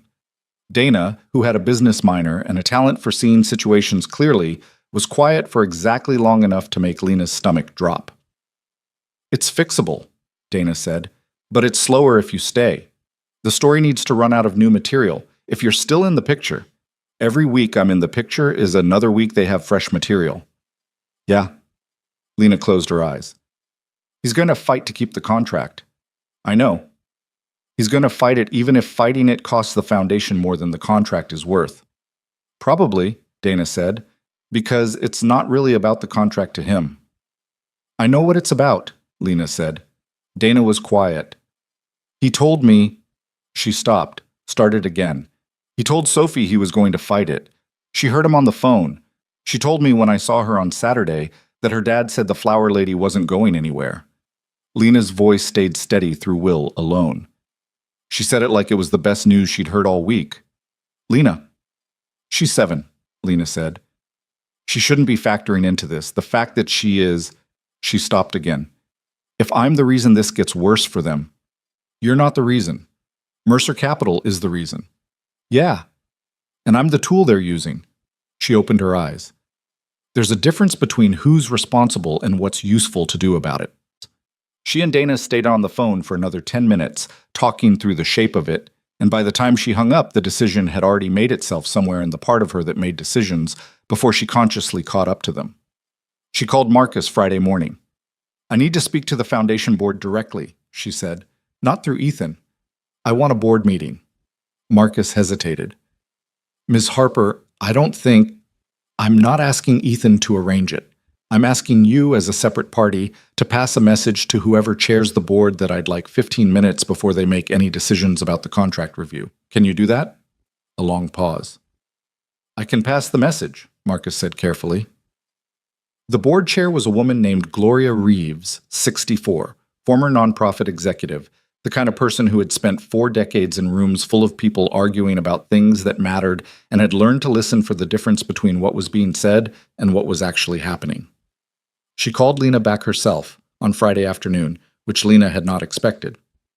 "Ms. Harper," she said, "I understand you wanted to speak with the board. I wanted to tell you directly that I'm resigning from the foundation contract," Lena said. "Effective immediately. I don't want it to go through Mr. Calloway. I don't want him to have the opportunity to object before the decision is made." A silence. "That's a significant decision," Gloria Reeves said. "The foundation's work is more important than the contract," Lena said. "The properties in the South Bronx, the community centers, those are real things serving real people. The story being built around me is designed to threaten those things. I'm removing the story." "Mr. Calloway will not agree with this decision." "I know," Lena kept her voice even. "He doesn't need to agree with it. It's mine to make." Another silence, longer. "You understand," Gloria Reeves said, "that resigning doesn't end the scrutiny. Mercer Capital has other tools." "I understand, but this removes the clearest one." Lena looked at the window of her shop, at the street outside, at the ordinary Friday traffic of a neighborhood that had always asked things of the people in it. "I'm also going to ask you to do something for me." "What's that?" "Don't tell him until I've had a chance to tell him myself." A pause. "When will that be?" "Today," Lena said. "I'll go now." She drove to the foundation building. She'd called ahead and confirmed he was there. A board meeting prep session, Marcus had said before she'd cut him off. She parked the van and walked up the front steps of the converted townhouse and went in through the front door that she'd come through every week for 4 months. And Sandra at the front desk looked up at her with the particular expression of someone who understood that something significant was happening and wasn't sure of their role in it. "He's on the second floor," Sandra said. "Conference room." "Thank you." She went up. The hallway was quiet. Through the conference room door she could hear voices. Ethan and at least 2 other people. The low, deliberate cadence of a working session. She knocked. A pause. The door opened. Ethan looked at her. He took in her face in the way he'd gotten good at, the quick inventory of what was there and what it meant, and something shifted in his expression before she'd said a word. "Can I have 5 minutes?" she said to the room. Not to him specifically. To the 2 other people at the table, who looked at each other and then at Ethan, and then picked up their folders and moved past Lena into the hallway with the professionalism of people who had learned when not to ask questions. The door closed. Just the 2 of them in the conference room with its long table and the afternoon light coming through the tall windows. "What happened?" he said. Not a question. "I called Gloria Reeves this morning," she said. "I've resigned the contract." His face did something she didn't have a word for. A series of things in rapid succession, understanding, then resistance, then something that was not anger but was in the same family. "No," he said. "It's done. Call her back." "Ethan." "Call her back, Lena. I will fix this." "You can't fix this." She kept her voice steady. It cost her. "Not quickly enough. Not without giving Mercer Capital 4 more months of material to work with while the board bleeds confidence, and the donors get nervous, and the community centers in the Bronx end up as someone's luxury development because the foundation spent the year playing defense." She looked at him. "This is the thing I can do that you can't. What you're doing is exactly what they want. What they want is the foundation distracted and weakened. Removing me removes half their argument. It changes the story." She put her hands flat on the conference table. "You know I'm right. I know you're using logic to make an emotional decision sound reasonable." She almost said something to that, stopped. "You're right," she said. "It's both." He looked at her across the table. The afternoon light was coming through the windows at the angle it reached in mid-March, low and slanted. The kind of light that made everything it touched look like something worth paying attention to. "This is not how this goes," he said. His voice was quiet now, the anger underneath it doing something different. Not fading, but changing into something more complicated and harder to hold. "It's exactly how this goes," she said. "I walk away before they make you walk me out. That's the version where the foundation keeps its footing and you keep the board together, and you don't have to spend the next 3 months choosing between what's good for the community centers and what you want. What I want," he said, "is to not have you disappear." The sentence sat between them, simple. No professional casing on it, just the thing itself. She looked at him, really looked, the way she'd been carefully not doing for months. The full direct version of looking at someone that you avoid because of what it tells you about yourself. He looked tired. He looked like a man who had been managing grief and a company and a foundation and a 7-year-old and a rival corporation's pressure campaign, and had now arrived at a moment where the one thing that had been making the wait bearable was telling him it was leaving. "Sophie," she said. It came out before she'd decided to say it. "Don't." His voice had an edge now. Not at her. At the situation. "She drew me on the wall," Lena said, "before anyone discussed whether that was appropriate. She decided about me faster than she'd decided about anyone in a while. You told me that yourself." She stopped. "I'm not going anywhere. I need you to hear that clearly. The contract is the contract. What's between us is, something else." It doesn't feel like something else right now," he said. "It feels like the same thing." "That's because you're angry." "Yes," he said. "I am angry. I'm angry that you called the board before you called me. If I'd called you first, you would have talked me out of it. Maybe I should have had that chance." She was quiet. "You didn't trust me to handle this," he said. Not accusing, just saying it. "I trusted you too much," she said. "That's the actual problem. If I trusted you less, I would have made the professional calculation, and none of this—" She stopped. Started over. "I called the board first because I knew that if you asked me to stay, I would stay, and staying would cost you things that you shouldn't have to pay." The silence that followed was different from the silences they'd built in the studio, in the back room of the foundation, in the van outside his building in the December snow. Those had been comfortable silences, the kind that meant something was settled.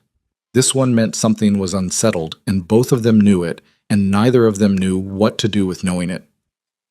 "I need you to let me do this," she said, "and I need you to not read it as something it isn't." "What isn't it?" His voice was low. "It isn't me running. It isn't me deciding it's too complicated." She met his eyes. "It's me buying the foundation time and taking the target off your back so that when this blows over, and it will blow over, there's still something worth coming back to."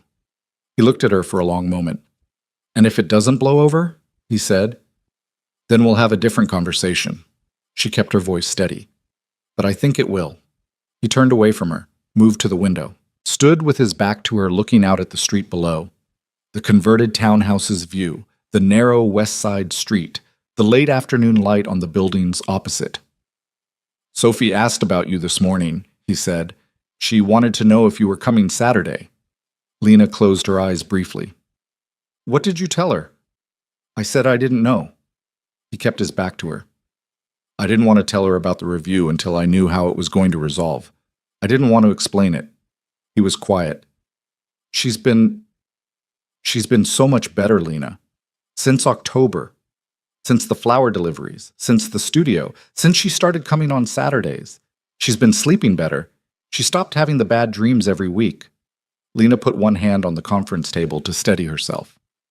"She made me a card," he said. "You said that made you smile." "It did."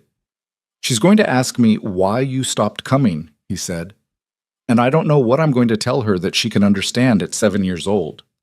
"Tell her the flowers keep growing even when they're not in the shop," Lena said. Her voice was not entirely steady. "Tell her that's what a good florist does. She makes sure the things she planted keep growing on their own." He turned from the window. His face was not composed.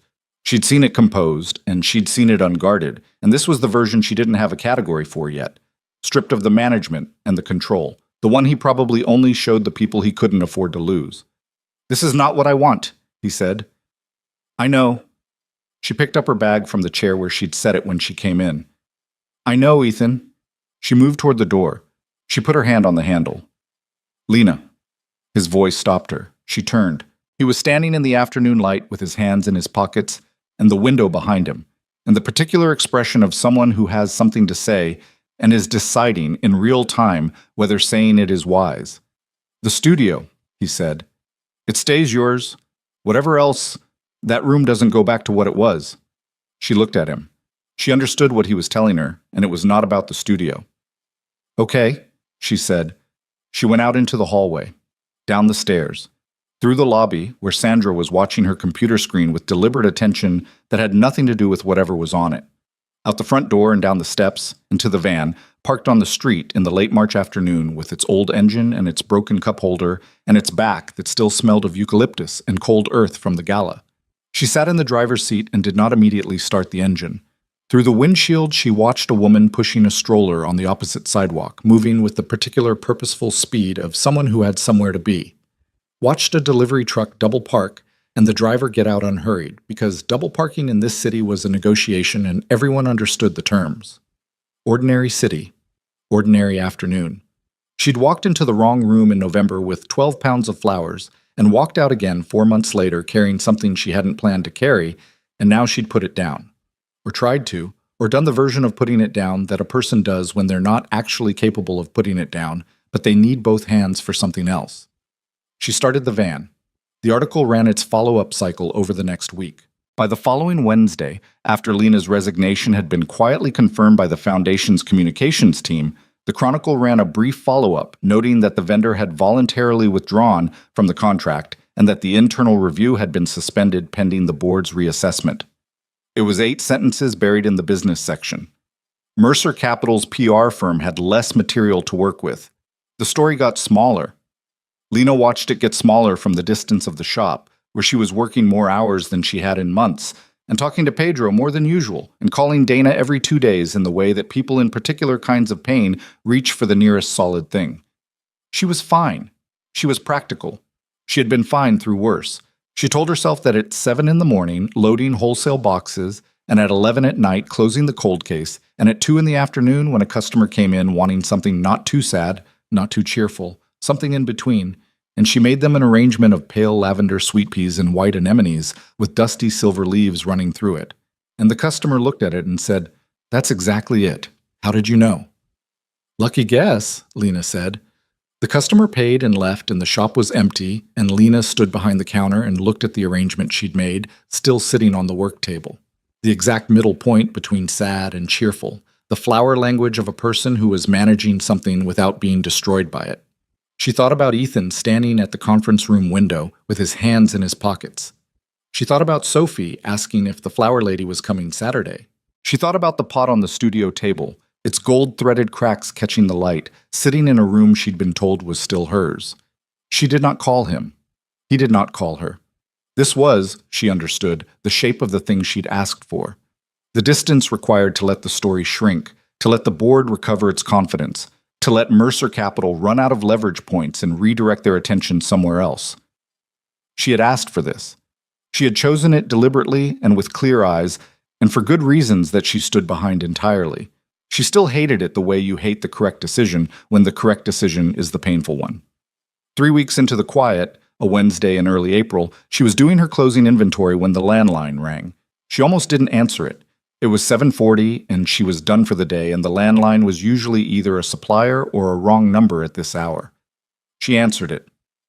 "Harper and Bloom." Silence for a moment. Then a small voice. "Hi," Sophie said. "It's Sophie Calloway. I got the number from the website." Lena sat down on her stool. "Hi, Sophie." "Are you coming back?" Sophie asked. Direct, the way she was direct about everything, without the social casing that adults learn to put on difficult questions. "Dad said the flowers keep growing even when they're not in the shop, but I don't really know what that means." Lena looked at the window, at the street outside, at the ordinary April dark with the city lights doing their usual reflected thing off the wet pavement. "It means the things we worked on together don't stop mattering just because we're not in the same room," she said carefully. "The gala flowers, the things we talked about, those still happened." "But are you coming back?" Sophie said. "To the studio, on Saturdays?" Lena closed her eyes, opened them. "I don't know yet," she said honestly. "Things are complicated right now." "Because of the newspaper." "You know about that?" "I'm 7, not a baby," Sophie said, with a precision that almost made Lena smile despite herself. "I heard Dad talking. I know people were being mean about the flowers." A pause. "That's really stupid. The flowers were beautiful." "They were," Lena said. "I thought so too." "Dad thinks so too. He still looks at the ones in the studio every morning, the sample ones you left for color reference." A pause. "He moved them to the windowsill, by the skylight." Something moved through Lena's chest that she didn't examine too closely. "Sophie," she said, "does your dad know you're calling me?" A pause. "No." "You should tell him." "Are you going to tell him?" "I think you should," Lena said. "Not because you're in trouble. Well, you're not in trouble. Because things between adults are complicated and he should know where you are with this." Sophie was quiet for a moment. "I just wanted to know if you were coming back." "I know." Lena kept her voice gentle. "I'm not going to disappear, Sophie. I promise you that. I can't tell you exactly what things look like when they get less complicated, but I can tell you you're not going to look up one day and find out I was never real." A silence. "Okay," Sophie said, small but not unconvinced. "Talk to your dad," Lena said. "He misses you being in the studio on Saturdays too, I bet." "He never says stuff like that." "He doesn't have to say it," Lena said. "You know how to watch people before you decide. You already know." Sophie was quiet. Then, "Yeah, okay." They said goodbye. Sophie hung up with the abruptness of a child ending a call when the call had done what it needed to do. Lena held the phone for a long time after, sitting in the quiet shop with the inventory half done and the cold case humming and the streetlights coming through the window. She thought about 7 years old and about watching people before deciding, and about a stick figure drawn on a wall with a flower in its hand before anyone had discussed whether that was the right thing to draw. She thought about the gold seams in the clay pot, and the skylight and the sample flowers moved to the windowsill. She was not okay. She was also not broken. There was a difference, and she held onto it with both hands the way you hold on to something small that is nonetheless exactly the right shape to hold on to. She went back to her inventory. She finished it. She turned off the lights. She drove home through the April night and let herself feel, without managing it or cataloging it or making it practical, all of it. The missing and the distance, and the choice she'd made, and the gold-threaded certainty that some things broke in ways that were not the end of the story. Just not the end. April moved through the city the way it always did. In fits, 2 warm days followed by a cold snap, rain that couldn't decide if it wanted to commit, the trees on Lena's block going from bare to tentatively green over the course of 2 weeks in a way that felt both gradual and sudden when you finally noticed it. She noticed it on a Thursday morning, loading the van before 6, and stood on the sidewalk for a moment with a box of ranunculus in her arms, looking at the tree outside her building. The branches had gone soft and green overnight, or seemed to have, the kind of change that had actually been happening incrementally for days and only registered all at once. She put the flowers in the van and drove to the wholesale market and did not think about skylight rooms or sample flowers moved to a windowsill. She had gotten fairly good at not thinking about specific things. It was a skill, like any other. You got better at it with repetition, and you were never completely perfect at it, and some mornings were worse than others. The shop was doing all right. The April wedding had gone well. A garden ceremony in Brooklyn that had used more of her time than the contract covered, but had produced a result she was proud of. The kind of arrangement that made the bride cry for reasons that had nothing to do with sentiment and everything to do with the flowers being exactly right. The bride's mother had taken Lena's card and said she was sending it to her niece who was getting married in September, which was how the shop had always grown. One person, one event, one arrangement that said something true. Pedro was working 4 days again, which was a relief. Lena had been covering too many mornings alone, and she was 30 years old, and her back had started to let her know, with increasing specificity, that loading wholesale boxes before sunrise was a young person's activity, and she was edging toward the boundary of young. "You should hire someone else," Pedro said one afternoon, watching her ice down a shipment of peonies with the expression of a person observing someone being unnecessarily difficult about a simple problem. "I will when I can afford to," she said. "You're turning down orders," he said. "I've seen the inquiry emails you don't answer. You can't fulfill them, so you ignore them. But if you had another person—" "Pedro, I'm just saying." "I know what you're saying." She kept moving peonies. "I'm working on it." She was, actually. The April wedding had produced 2 referrals. A small hotel in the neighborhood had inquired about a weekly lobby arrangement contract, smaller than the foundation contract but real and without the complications.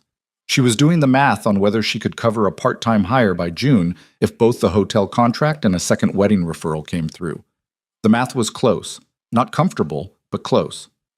The story in the Chronicle had shrunk to nothing within a month, the way these things did when the material ran out. Mercer Capital's PR campaign had shifted to a different approach, something involving a city planning board application and a rival community group they'd apparently funded, which was the foundation's legal team's problem now and not hers. The board's confidence had stabilized. The donor who'd threatened to pull out had stayed. She knew this because Marcus called her still, once a week, not with updates about Ethan specifically. Marcus was too professional for that, and she suspected Ethan had not asked him to do it. But with foundation news, general updates, the kind of information that kept her tethered to the work she'd done without requiring anything of her directly. She appreciated it more than she said. She did not call Ethan. He did not call her. This was, she had decided, correct. They had agreed, without discussing it, on a distance. Not a disappearance, but a space. The kind of space you give something that needs to settle before you look at it again. She had told him what wasn't happening in the conference room that March afternoon. She had not told him what was happening because some things needed time before they had a grammar that could be said out loud. Sophie had told Ethan about the phone call, as Lena had asked her to. Ethan had texted Lena the next morning, just 2 lines. She told me, "Thank you for talking to her." Lena had texted back, "She's a good kid." He had replied, "Yeah." And that had been the whole conversation. And she had read it over more times than was reasonable and told herself this was fine. This was the shape of it right now. This was what she had asked for. She was in the back room cutting dahlias on a Tuesday evening in late April when the door opened. She heard the chime and called out, "We're closing in 10 minutes," without looking up. "I know," said a voice that was not a customer. She turned. Ethan's sister Rachel was standing in the doorway of the back room, looking around with the interested, assessing expression of someone who had heard about a place and was now comparing it to the internal image she'd built. Rachel Calloway was 40, 5 years older than Ethan, and looked like someone who had come from the same stock and taken a different path through it. She was a pediatric cardiologist.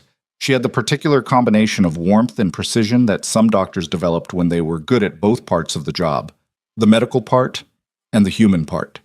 She was, from everything Lena had gathered through Sophie's casual references, the person Ethan was closest to after Sophie herself. Lena had met her exactly once, briefly, at the March Gala. They had shaken hands and exchanged 14 words. "You're Ethan's sister," Lena said. "Yes." Rachel looked at the dahlias on the table. "Those are beautiful." "Thank you. What are you doing here?" "I was in the neighborhood." She said it with the tone of someone who knew she wasn't going to be believed and wasn't particularly trying to be. "You live in Tribeca," Lena said. "This is Brooklyn." "I was in a general southerly direction," Rachel said. "Can I sit down?" Lena gestured at the stool by the cold case. Rachel sat on it with the ease of someone not concerned about looking dignified. "I'm not here because Ethan asked me to come," Rachel said. "He doesn't know I'm here. I want to be clear about that before you throw me out." "I wasn't going to throw you out. I wasn't sure." Rachel looked at her hands for a moment. "I've been wanting to talk to you since March. I kept deciding against it because it's not my situation, and my instinct to manage things is a professional hazard that I work on." She looked up. "But it's been 6 weeks, and he's not getting better, and I'm a doctor, and watching someone get worse when there's an obvious treatment is physically uncomfortable for me." Lena set down her shears. "Worse how?" she said. Not a question exactly. More like a word placed carefully to see what came back. "He's working 18-hour days," Rachel said, "which he does in a crisis, so that's not new, but he's working them the way he did the year after Claire. Not productive, just busy. Movement instead of progress. Sophie told me last week that he made her cereal for dinner on Wednesday and then apologized 4 times, which is not a Ethan thing. Ethan undercooks feelings. He doesn't overcook them." She paused. "He also moved the sample flowers you left in the studio to the windowsill and has not once mentioned doing so, which is how I know we're in serious territory." Lena looked at the dahlias on the table. "I'm not sure what you want me to do with that," she said. "I'm not sure either," Rachel admitted. "I'm a fixer. I came here because I needed to do something, and talking to you was the thing I could do." She looked around the back room again. The workbench, the cold cases, the walls with their pegboard and hanging tools, the small jar by the register with the first $20 the shop had ever made. "He told me about this place," she said. "He described it pretty accurately, which means he paid attention." "He pays attention to things," Lena said. "He does. He's actually remarkably good at it for someone who seems like he'd be bad at it. Rachel looked at her. He told me what you said in the conference room, about removing yourself so the foundation would have time. It worked, Lena said. The story shrunk. The board stabilized. Yes, the institutional crisis was averted. Rachel's voice was dry but not unkind. The personal one is still in progress. Lena was quiet. I'm not here to push you toward anything, Rachel said. I genuinely mean that. Whatever's complicated is complicated, and that's real, and I'm not going to pretend the gap between his life and yours is imaginary, because it isn't. She paused. But I've watched my brother be alone in that apartment with that kid for 3 years, and I've watched him be very disciplined about not wanting things because wanting things after Claire felt like a betrayal he didn't know how to navigate. And then you walked into his office with flowers you weren't supposed to be delivering, and the first thing he did when I saw him the next week was tell me about a woman who talked about kintsugi. She stopped. He hasn't mentioned a woman to me in 3 years, Lena. Not once. The back room was very quiet. Outside, the street sounds of Brooklyn continued. A car, someone's voice, the specific rhythm of a city that never fully quieted, but that had its own versions of peace in the pauses between sounds. I know, Lena said finally. Her voice came out slightly rougher than she intended. I'm going to go, Rachel said. She stood from the stool. I shouldn't have come. I'm going to spend the drive back to Tribeca arguing with myself about whether this was a good idea, and I'll probably conclude it wasn't. It was, Lena said. Rachel looked at her. It was a good idea, Lena said. I just don't know what to do with it yet. Rachel nodded. She moved toward the door, then stopped. Sophie drew another picture this week, she said. She didn't put it on the wall. She put it in her desk drawer. Ethan found it when he was looking for her permission slip for the school trip. A pause. Same 4 figures, except this time she drew the flower lady with a flower shop in the background. Lena said nothing. The door to the shop is open in the drawing, Rachel said. I just thought you should know. She left. The door chimed. The shop was empty. Lena stood in the back room with the dahlias on the table and the cold cases humming and the image of a drawing with an open door. And she thought about a 7-year-old who put things in desk drawers when she wasn't sure whether to put them on walls yet. The version of hope that doesn't commit itself entirely to a wall because it's still watching. Still deciding. She thought about timing. Her mother had talked about it. Flowers understood something about timing that people spent their whole lives trying to learn. The hellebore bloomed through frost. The peony came in late spring and not before, and you couldn't hurry it without damaging what it was going to be. She went home. She did not sleep especially well. She lay in the dark and thought about what she knew and what she didn't know, and what she'd been waiting for without being entirely sure she was waiting for it. By morning, she had decided. Not impulsively. She had never made decisions impulsively. It wasn't in her nature. She made decisions the way she made arrangements, with a clear understanding of what the space required, what she was working with, and what the thing was supposed to say when it was done.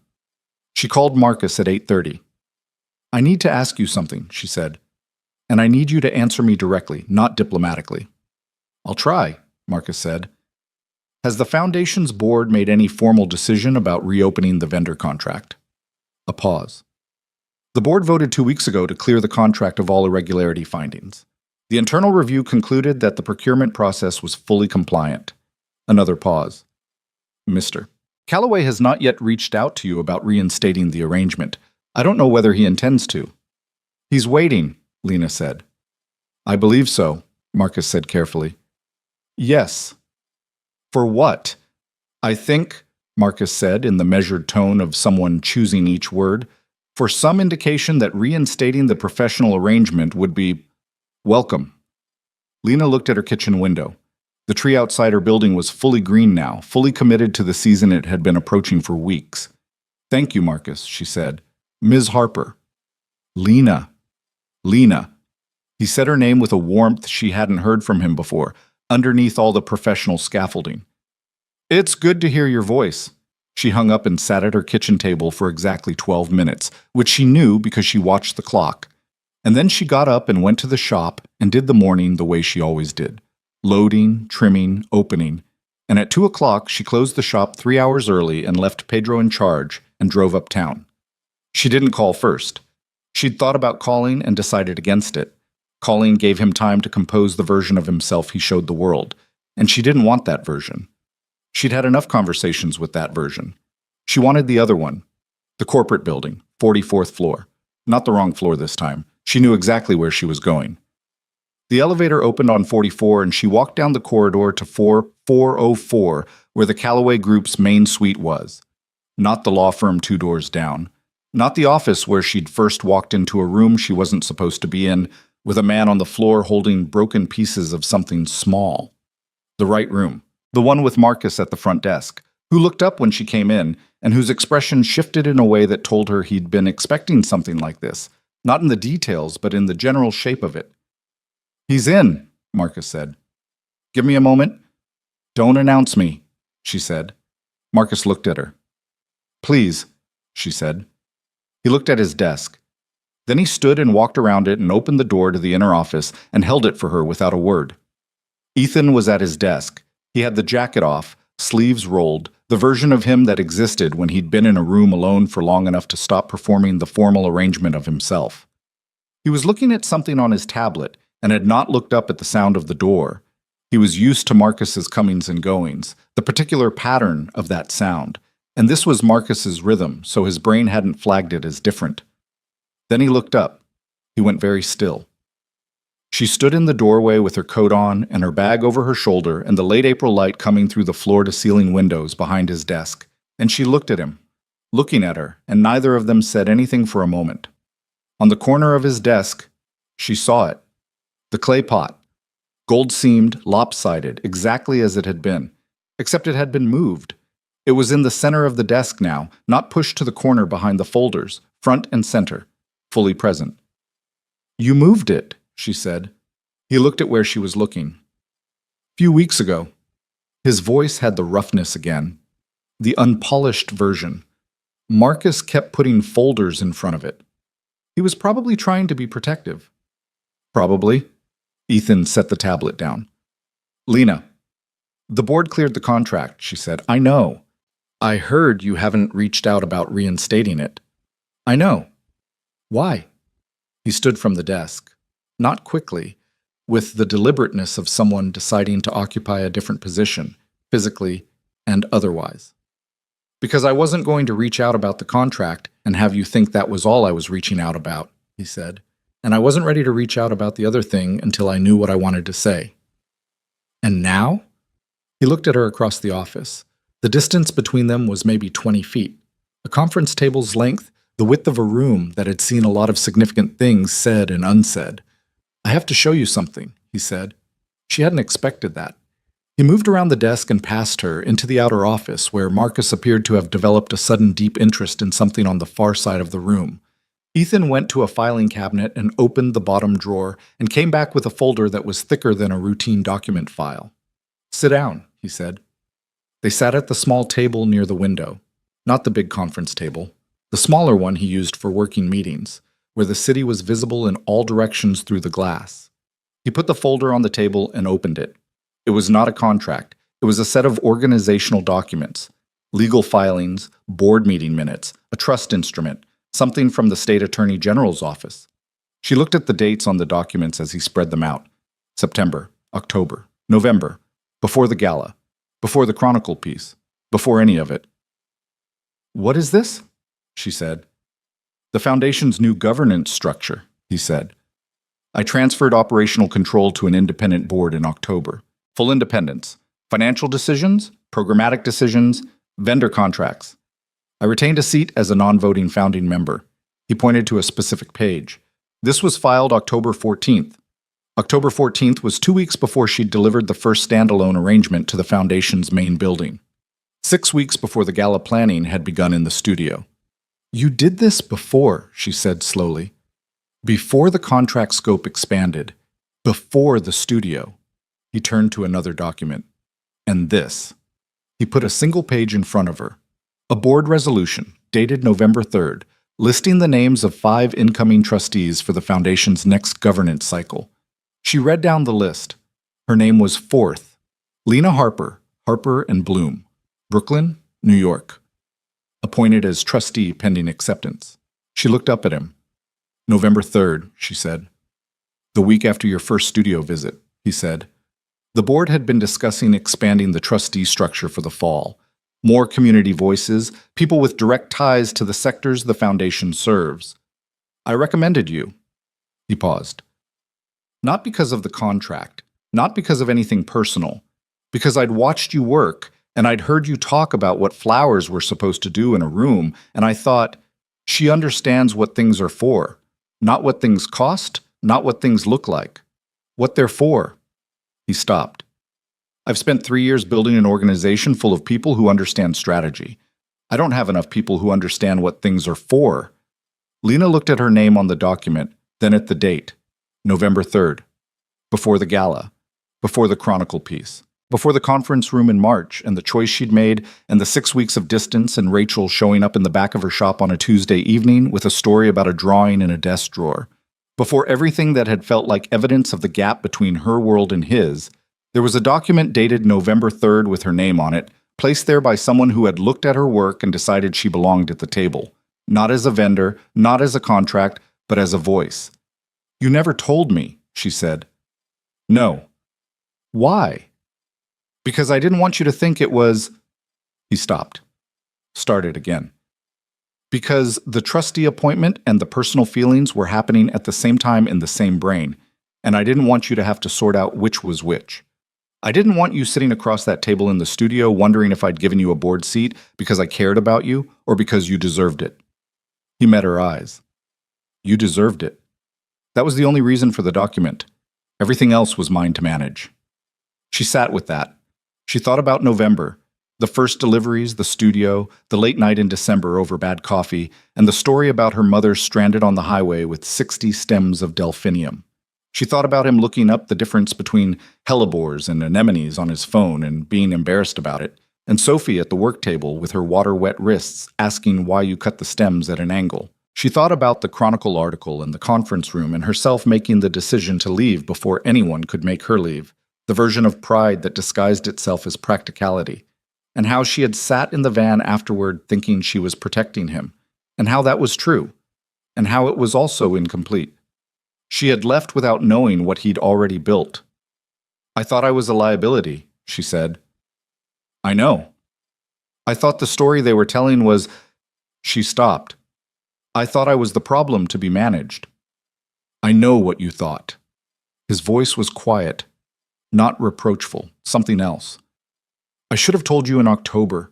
I kept thinking there was a right time, and the right time kept not arriving, and then the story broke and you resigned before I could... He stopped. I handled it wrong. I handled it wrong too, she said. I went to the board before I came to you. Yeah. I was afraid if I came to you first, I wouldn't be able to make myself go. The city light came through the windows and sat on the table between them, on the documents with her name on them, on the terracotta pot with its gold seams on the corner of the desk. The contract, she said. The trustee appointment. Those are... She looked for the word. Those are professional things, real things. I'm not confused about that.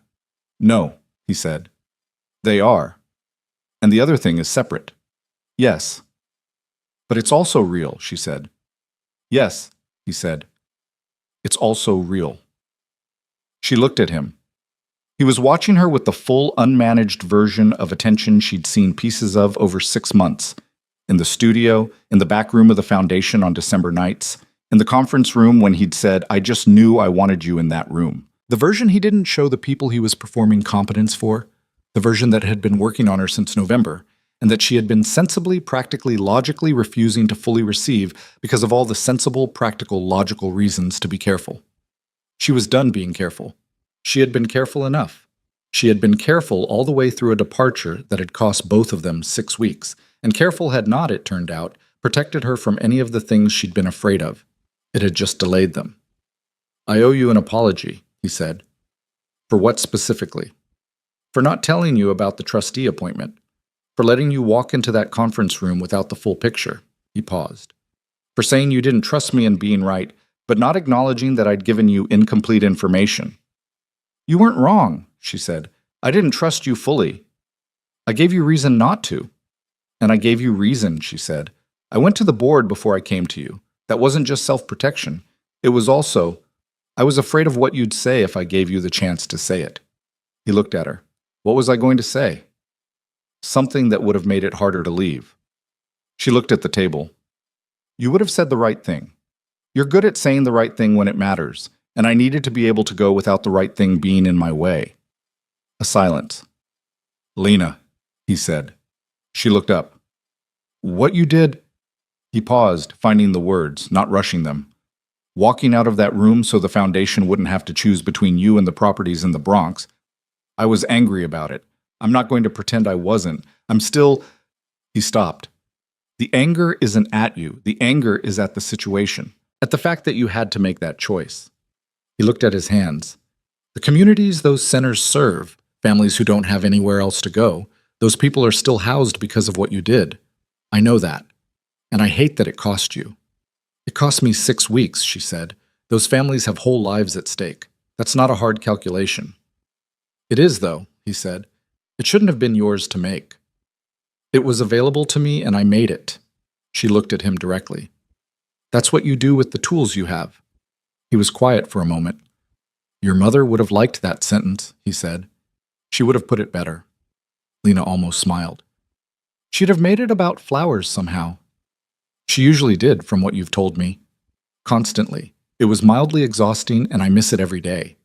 He looked at her with the expression that she'd spent 6 months cataloging in pieces and had now seen assembled, all of it at once, the watchfulness and the warmth and the grief and the wanting and the particular quality of attention he directed at very few things, and that landed on her like something she hadn't known she needed until it was pointed at her. Sophie called you, he said, from the landline. She told you? She told me that night. His voice was somewhere between exasperated and awed. She said she called to ask about a staffing situation and that she found the number herself on the website. That's an accurate summary. She's 7. She's a problem solver, Lena said. She identified a gap in the communication and addressed it. She's too much like me. Is that a complaint? No, he said. He almost smiled. Almost. The version she'd learned to read, the one that was real precisely because it didn't quite arrive. She also told me what you said. About the flowers still growing. He paused. She taped the drawing to the wall the next morning, the one she'd had in the drawer. Lena looked at the table, felt something behind her sternum that she was not going to manage or catalog or make practical. Can I ask you something? She said. Yes? What did you want to say when you said you weren't ready to reach out until you knew what you wanted to say? He was quiet for a moment. I wanted to say that I spent 3 years after Claire thinking that what I needed to do was protect Sophie from another loss. Keep things small and contained. Not reach for anything I couldn't guarantee. He looked at the clay pot on the desk. I wanted to say that I've been doing that, and I think I've been wrong about it. Not about protecting her. I'll never stop doing that. But about what protection looks like. He paused. You told Sophie the flowers keep growing even when they're not in the shop. She put the drawing on the wall because of that sentence. A 7-year-old understood that the risk of wanting something is not sufficient reason to not want it. She's smarter than both of us, Lena said, demonstrably. He looked at her. I wanted to say that I've been keeping you at a professional distance since October because it was what I thought I was supposed to do, and that 6 weeks without you in the building has made it very clear that the professional distance was mostly performing sensibility for an audience of 1. He stopped. I wanted to say that I'm 32 years old and I'm in love with you, which is either very simple or very complicated depending on which part of it you look at, and I'm tired of looking at the complicated part as the primary fact. The city spread out through the windows in every direction. The afternoon light was the good kind. Not the punishing bright of noon, but the particular gold of late afternoon in spring. The light that made things look the way they actually were rather than the way they were supposed to appear. Lena sat with what he'd said. She didn't have the impulse to manage it or make it practical or find the careful version. She sat with it the way you sit with something you've been waiting for without knowing you were waiting, and that turns out to be exactly the size and shape you would have chosen if anyone had asked. I've been in love with you since December, she said, when you said you needed somewhere to be and came to the foundation building late, and we stayed up talking about your mother and my mother and cats and cereal. She paused. I told myself approximately 47 times between then and March that it was a bad idea. Was it? He said. I don't know yet, she said honestly. Ask me in a year. He looked at her for a moment, then he said, Lena, what do you actually want? It was the question, she realized, that nobody had asked her in a very long time. Not the what do you need version, not the what would be reasonable version, but the actual plain question about actual plain wanting. I want to come back to the studio, she said. I want to do the trustee work properly, if the board still wants that. I want to bring Sophie flowers on Saturdays and teach her things about them until she knows more than I do, which I give her about 2 years. She paused. And I want to see where the other thing goes without spending the whole time being careful about it. The other thing, he said, you and me, in the same room, without the professional arrangement as the only reason. That's what I want, he said, without a distance between us built out of everyone else's story. She nodded. He nodded. It was not a resolution of everything complicated. She was still a florist from Brooklyn, and he was still a billionaire on the 44th floor, and the gap between those things had not been dissolved by 6 months of studios and Saturdays and a conversation about clay pots. It was still there. It would require navigation and honesty and regular maintenance, the way anything real did. But it was the honest version of where they were, and the honest version was the only one she was interested in building from. She stood. He stood. They were on the same side of the table now, with the city light coming through the windows, and the pot with its gold seams on the desk corner, and 20 feet of office between them that had become, over 6 months of wrong floors and right rooms, the particular territory of two people learning each other. He crossed the 20 feet. She didn't move away. He put one hand against her face while, careful, the specific carefulness of someone who had been holding things gently for a long time and knew how. She put her hand over his and held it there, both of them standing in the afternoon light of a city that had never once stopped moving below them. I should have come back sooner, she said. You came back when you came back, he said. That's how it goes. My mother would say flowers come up when they come up. She'd be right. She was usually right. Lena looked at him. She drove 4 hours for Delphinium, you know. She never once thought it wasn't worth the trip. He looked at her with the full assembled version of his expression, all of it. The parts she'd learned over months, and the new ones she was only now being allowed to see. No, he said. It never wasn't worth the trip. She exhaled something she'd been holding, not just since March, but since November, maybe since the morning she'd stood on a sidewalk looking at her van and told herself it was nothing, told herself she was practical and careful and too busy for whatever was trying to happen. It had happened anyway. Things did, when they were ready. You couldn't hurry the peony or the hellebore or the particular convergence of two lives moving toward each other by degrees so gradual you almost didn't notice until you looked up and found yourself somewhere you hadn't planned to be, somewhere that turned out to be exactly where you were supposed to be, which was the most disorienting and the most honest kind of arrival there was. Later, after, when the afternoon had given way to early evening and they were sitting at that small table with takeout containers Marcus had ordered without being asked, she looked at the clay pot in the fading light. Can I ask you something? She said. You always ask that before you ask. Old habit. She looked at the pot. What would you have done if it couldn't be repaired? After the bracket gave out? If the pieces were too small? He thought about it, which she appreciated. The genuine consideration, not the quick reassuring answer. I don't know, he said. I'd kept it 3 years without breaking it. I think I would have...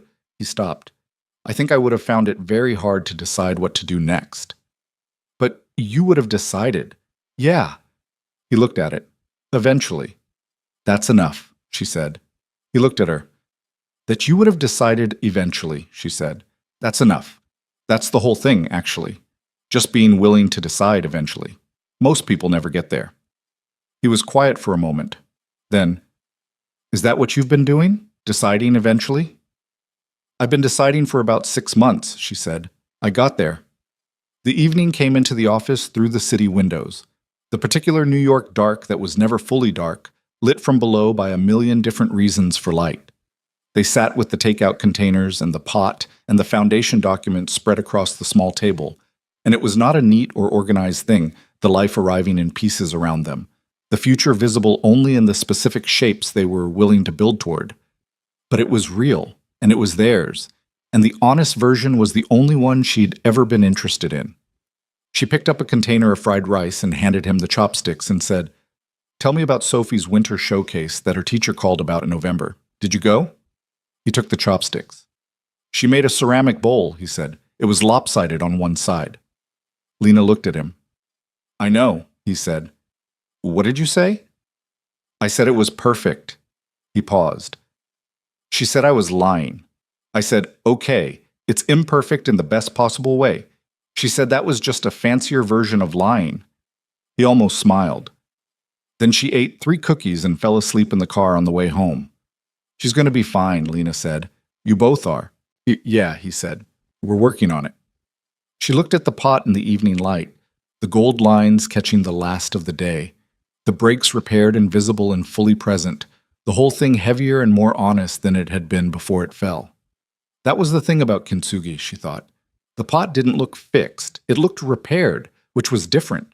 It looked like something that had gone through something and come out the other side changed, carrying the evidence of what had happened as part of what it was now. She had told him that in November, the morning she walked into the wrong room. She hadn't known then that she was describing both of them. The morning Ethan showed up at Harper & Bloom before sunrise, Lena was already there. This was not unusual. She arrived at 5:30 most mornings, earlier when a big order was due, which this particular Thursday in May was, because she had a corporate event delivery at 8 and a wedding consultation at 10, and the hotel lobby contract she'd signed 3 weeks prior required fresh arrangements every Thursday by 9. She had gotten used to the dark of early morning in the shop, the way the cold cases hummed in the quiet, and the streetlights threw long rectangles through the front window, and the city outside was doing its pre-dawn version of itself, half asleep and honest about it. She heard the knock at 5:50 and thought it was Pedro, who sometimes came early when he knew the load was heavy, and she went to the front door with a bucket of peonies in her arms and pulled it open. Ethan was standing on the sidewalk in a jacket that was not quite warm enough for a May morning at this hour, holding 2 paper cups of coffee from the place 3 blocks away that opened at 5:45. She stared at him. Marcus mentioned the Thursday schedule, he said. I thought you could use the coffee. Marcus mentioned it, she repeated. He keeps my calendar. Keeping yours wasn't a significant additional burden. She stepped back from the door. He came in. This was the 3rd week of what she had not yet named. The version of things that existed after the afternoon in the 44th floor office with the takeout containers and the foundation documents and his hand against her face and the city going dark through the windows. She was still working out the grammar of it, the way you work out the grammar of a language you've been learning for months and suddenly find yourself speaking without translating first. It was not simple. She had not expected simple, and simple had not arrived. What had arrived was something that required navigation. His schedule and hers, the tower on the Upper East Side and the shop in Brooklyn, the board meetings she now attended as a foundation trustee, and the 5:30 mornings that were the opposite end of the day from everything in his professional life. It was not a fairy tale version of things. It was the real version, which had friction and logistics and the specific comedy of 2 people from different ends of the same city trying to find the rhythms of each other. But he was here at 5:50 with coffee, which meant he had gotten up before 5 to make it across the bridge, which meant something she didn't need to overthink. The peonies go in the left case, she said. If you're staying. He took off his jacket. Tell me what to do. Have you ever worked in a flower shop? No. Have you ever done manual labor before 7 a.m.? He thought about it. Define manual. She handed him a bucket. Fill this at the sink. Cold water, not warm. Cut stems drink better in cold. He took the bucket without complaint and went to the sink, and she went back to the peonies, and they worked in the early morning quiet of the shop, her giving instructions and him following them with the focused competence of someone who knew how to learn things quickly when the thing was worth learning. He was not naturally graceful at it. He held the stems with slightly too much authority at first, the grip of someone accustomed to controlling things, and she had to tell him twice to ease off before he found the right touch. But he paid attention, which was the thing that mattered, and by 6:30 he had stripped lower leaves from 40 stems of garden roses without being asked a second time. You're not bad at this, she said. You sound surprised. You run a billion-dollar company. People at your level usually aren't good at tasks that require patience and don't have a financial outcome. I built a foundation, he said, that requires patience and regularly has no financial outcome. Fair point. She looked at his work. The angles are still a little shallow, cut steeper. This steep? He adjusted. More. He adjusted further. There, she said. He looked at the stem, then at her. You're a demanding teacher. Sophie doesn't think so. Sophie thinks you can do no wrong, he said. She's developing an unfortunately uncritical admiration for you. She criticizes my color choices all the time. Last Saturday, she told me the dusty rose and the coral were fighting each other. Were they? Yes, Lena admitted. She was right. I moved the coral. He almost smiled. The almost smile had become one of her favorite things about him. The version that was real precisely because it was still becoming, not yet arrived, the expression caught in the honest moment before composure settled over it. She wants to know, he said, working a stem through careful fingers, if she can have a job here this summer. A real job, not a learning exercise. She was very specific about the distinction. She's 8. She turned 8 in March. She believes this is relevant to her professional readiness. Lena looked at the peonies, at the roses he'd stripped, at the man in his good jacket at her work table at 6:30 in the morning, doing the small and patient work of the flower trade with the same seriousness he applied to foundation governance. Tell her she can come 2 Saturdays a month, Lena said. She helps with prep and she learns one new thing each time. No pay yet. She's in the apprenticeship phase.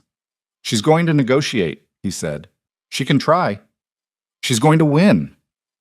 Probably, Lena said, but she has to try first.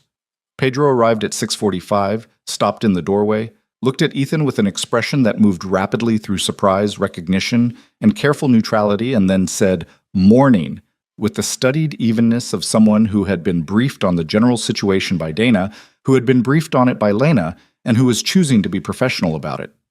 Pedro, Ethan said, with a nod that acknowledged the awkwardness and declined to dwell on it. Those roses look good, Pedro said to Ethan, with the specific respect of one professional to another. She made me do them over twice, Ethan said. Yeah, she does that, Pedro said. He picked up a bucket and went to the cold case, and the morning continued. The corporate delivery went out at 7:50. Lena and Pedro loading the van with the efficiency of people who had done the same choreography enough times to stop thinking about it. Ethan helped carry boxes without being asked, and she did not say anything about this, and he did not make a thing of it, which was the correct approach from both of them. She drove the delivery alone. Pedro had a second-order pickup at 8:15, and Ethan said he'd wait at the shop, which she had not asked him to do but did not object to. When she came back at 8:40, he was drinking his second coffee and reading something on his phone and had, she noticed, swept the back room floor, which nobody had swept since Tuesday. You didn't have to sweep, she said. It needed sweeping. You swept my floor. It's a skill that doesn't require previous experience, he said, without looking up from his phone. Most things are learnable. She looked at him sitting in the back room of her shop in his good jacket, with a broom leaning against the wall behind him, and the floor clean and the morning coming through the window, and she thought about November. The wrong floor, the broken pot, the man sitting in the middle of his very large and very powerful life, holding the pieces of something small that he couldn't fix himself. He had changed. She had changed. Maybe that wasn't the right word. Revealed was closer, the way something reveals itself over time rather than changing, like a plant that has been growing underground for a season, and then one day you look at the soil and see it coming through. Ethan, she said. Thank you for the coffee. He looked up. He looked at her the way he looked at her now, directly, without the managed distance he'd used for the first several months. The full version of his attention that she'd learned was not something he gave casually. Thank you for letting me in, he said. She understood he was not talking about the shop door. She went to put her bag down and start the setup for the 10 o'clock consultation, and the morning continued. The Mercer Capital situation resolved in May. It resolved not with drama, but with the specific deflation of a campaign that had run out of pressure. The City Planning Board denied their application for rezoning of the South Bronx properties. The denial came on a Tuesday, and the Foundation's legal team sent a one-paragraph email to the board and the staff saying the application had been rejected and the properties were secure. The community resource centers would continue operating. The housing programs would continue. The after-school programming that Sophie had once made Lena a drawing about, a stick figure building, small windows, children-sized figures going in and out, would continue. Lena read the email at the shop and then called Marcus, because she still called Marcus when she needed Foundation news delivered with precision. What happened? She said. The planning board received 47 letters from community members, program participants, and partner organizations during the public comment period, Marcus said. The foundation's legal record on the properties was clean. The board voted 6-1 against the rezoning. 47 letters, Lena said. The community organizer on the program staff coordinated the campaign, Marcus said. She started it in February. The letters arrived through March and April. He paused. She told me she started it after the gala in March, after seeing the foundation's work presented in a room full of people who believed in it. She said it made her realize the community's voice was the one they'd been missing. Lena was quiet. The gala she had spent 3 months planning, the room full of hellebores and silver runners, and the story about things that bloomed through frost. She had built that room to tell a story, and the story had apparently kept moving after the flowers were gone, had traveled into a community organizer who had come back to her neighborhood and started making phone calls, and 47 letters had landed on a planning board's desk in March and April, and the resource centers were secure. Flowers did that. Her mother had said so. Flowers are worth the trouble. People are worth the trouble. She had said it from a highway shoulder in New Jersey surrounded by 60 stems of delphinium, stranded and somehow not worried, because she'd understood something about the cumulative weight of things worth doing, even when they were inconvenient. Tell the community organizer, Lena said, that she should come to the next trustee meeting. I want to hear from her directly. I'll pass it on, Marcus said. She hung up and went back to the cold case and thought about chains of consequence. One woman driving 4 hours for flowers, one greenhouse in Connecticut, one conversation about kintsugi in a room she wasn't supposed to be in, one gala full of frost-blooming things, one community organizer with a phone and a list of neighbors, 47 letters, 2 resource centers still standing. None of it had been the direct path. None of it had been planned the way you plan a corporate strategy. It had been the cumulative weight of things done honestly, one after another, until the weight added up to something nobody could move. She thought that was how most things that mattered actually worked. The clean line between cause and effect was the story you told afterward. The real thing was messier and slower, and full of detours. A florist delivering to the wrong floor, a bracket giving out, a broken pot, gold in the cracks. Mercer Capital redirected its attention to a commercial property in Queens. Warren Giles, the board member who had called for the contract review, resigned from the board in June. Lena's trusteeship was formally ratified at the June board meeting, and she sat at the table in the foundation's conference room and listened to the program reports, and the financial summaries, and the discussion of the fall grant cycle. And when she spoke, it was about what the programs were for and whether they were still for the right things, and people listened, and she understood that this was what he had seen in November. Not a florist who had good instincts about rooms, but a person who understood what things were for. She drove home from that board meeting and called Dana. How was it? Dana asked. Good, Lena said. Strange. Good strange. She drove through the evening traffic. I belong there. I know you do, Dana said. I've known that since you described what you do with flowers. You've always been making arguments, Lena. You just made them in arrangements. That's what my mother said, almost exactly. Your mother was right about most things. She was. Lena stopped at a light. I called her the other day. You... what? In my head, Lena said. I do it sometimes. I was in the back of the shop, early morning, and I thought about what she would say about all of this. She paused. I think she'd say I took the long route. Did you? Yeah. She pulled through the green light. But I got there. June arrived with the specific generosity of New York summers before they turned punishing, warm and bright, and the parks full of people making optimistic use of good weather. The city softened slightly at the edges, the way it did when the temperature didn't require a person to be hostile to it, and even the subway platforms were bearable before 9 in the morning. Harper and Bloom's second location opened on June 8th. It was not large, a narrow storefront in a neighborhood on the Brooklyn-Queens border where the commercial rents were still within reach, and the foot traffic from 3 apartment buildings and a farmer's market on Saturdays made the math work. It had a cold case she'd bought used, a work table, a good wall of pegboard, and a small hand-painted sign in the window that said Harper and Bloom in the same lettering as the original, because some things shouldn't be changed just because they were multiplied. Pedro was managing the second location. She'd hired a part-time assistant named Jules, who was 25 and had a background in botanical illustration, and a willingness to do wholesale pickups at 5:30 that suggested either genuine passion for the work or an unusual relationship with sleep. Lena split her time between both locations, and the splitting required organization that she had not previously needed, which meant a whiteboard in the back of the original shop and a shared scheduling system she'd set up with Marcus's help, and a lot of early mornings that were earlier than her previously established early mornings. She was tired in a way that felt productive. There was a difference between the fatigue of survival, the exhausted, grinding November kind, and the fatigue of growth. She had been living in the first kind for so long that the second kind felt strange, almost suspicious, like a number that seemed too right when you checked the math. The foundation was expanding its programming, 3 new trustee-led initiatives in the fall, including a community garden project in the Bronx that had come directly out of a conversation she'd had with the community organizer at the June board meeting.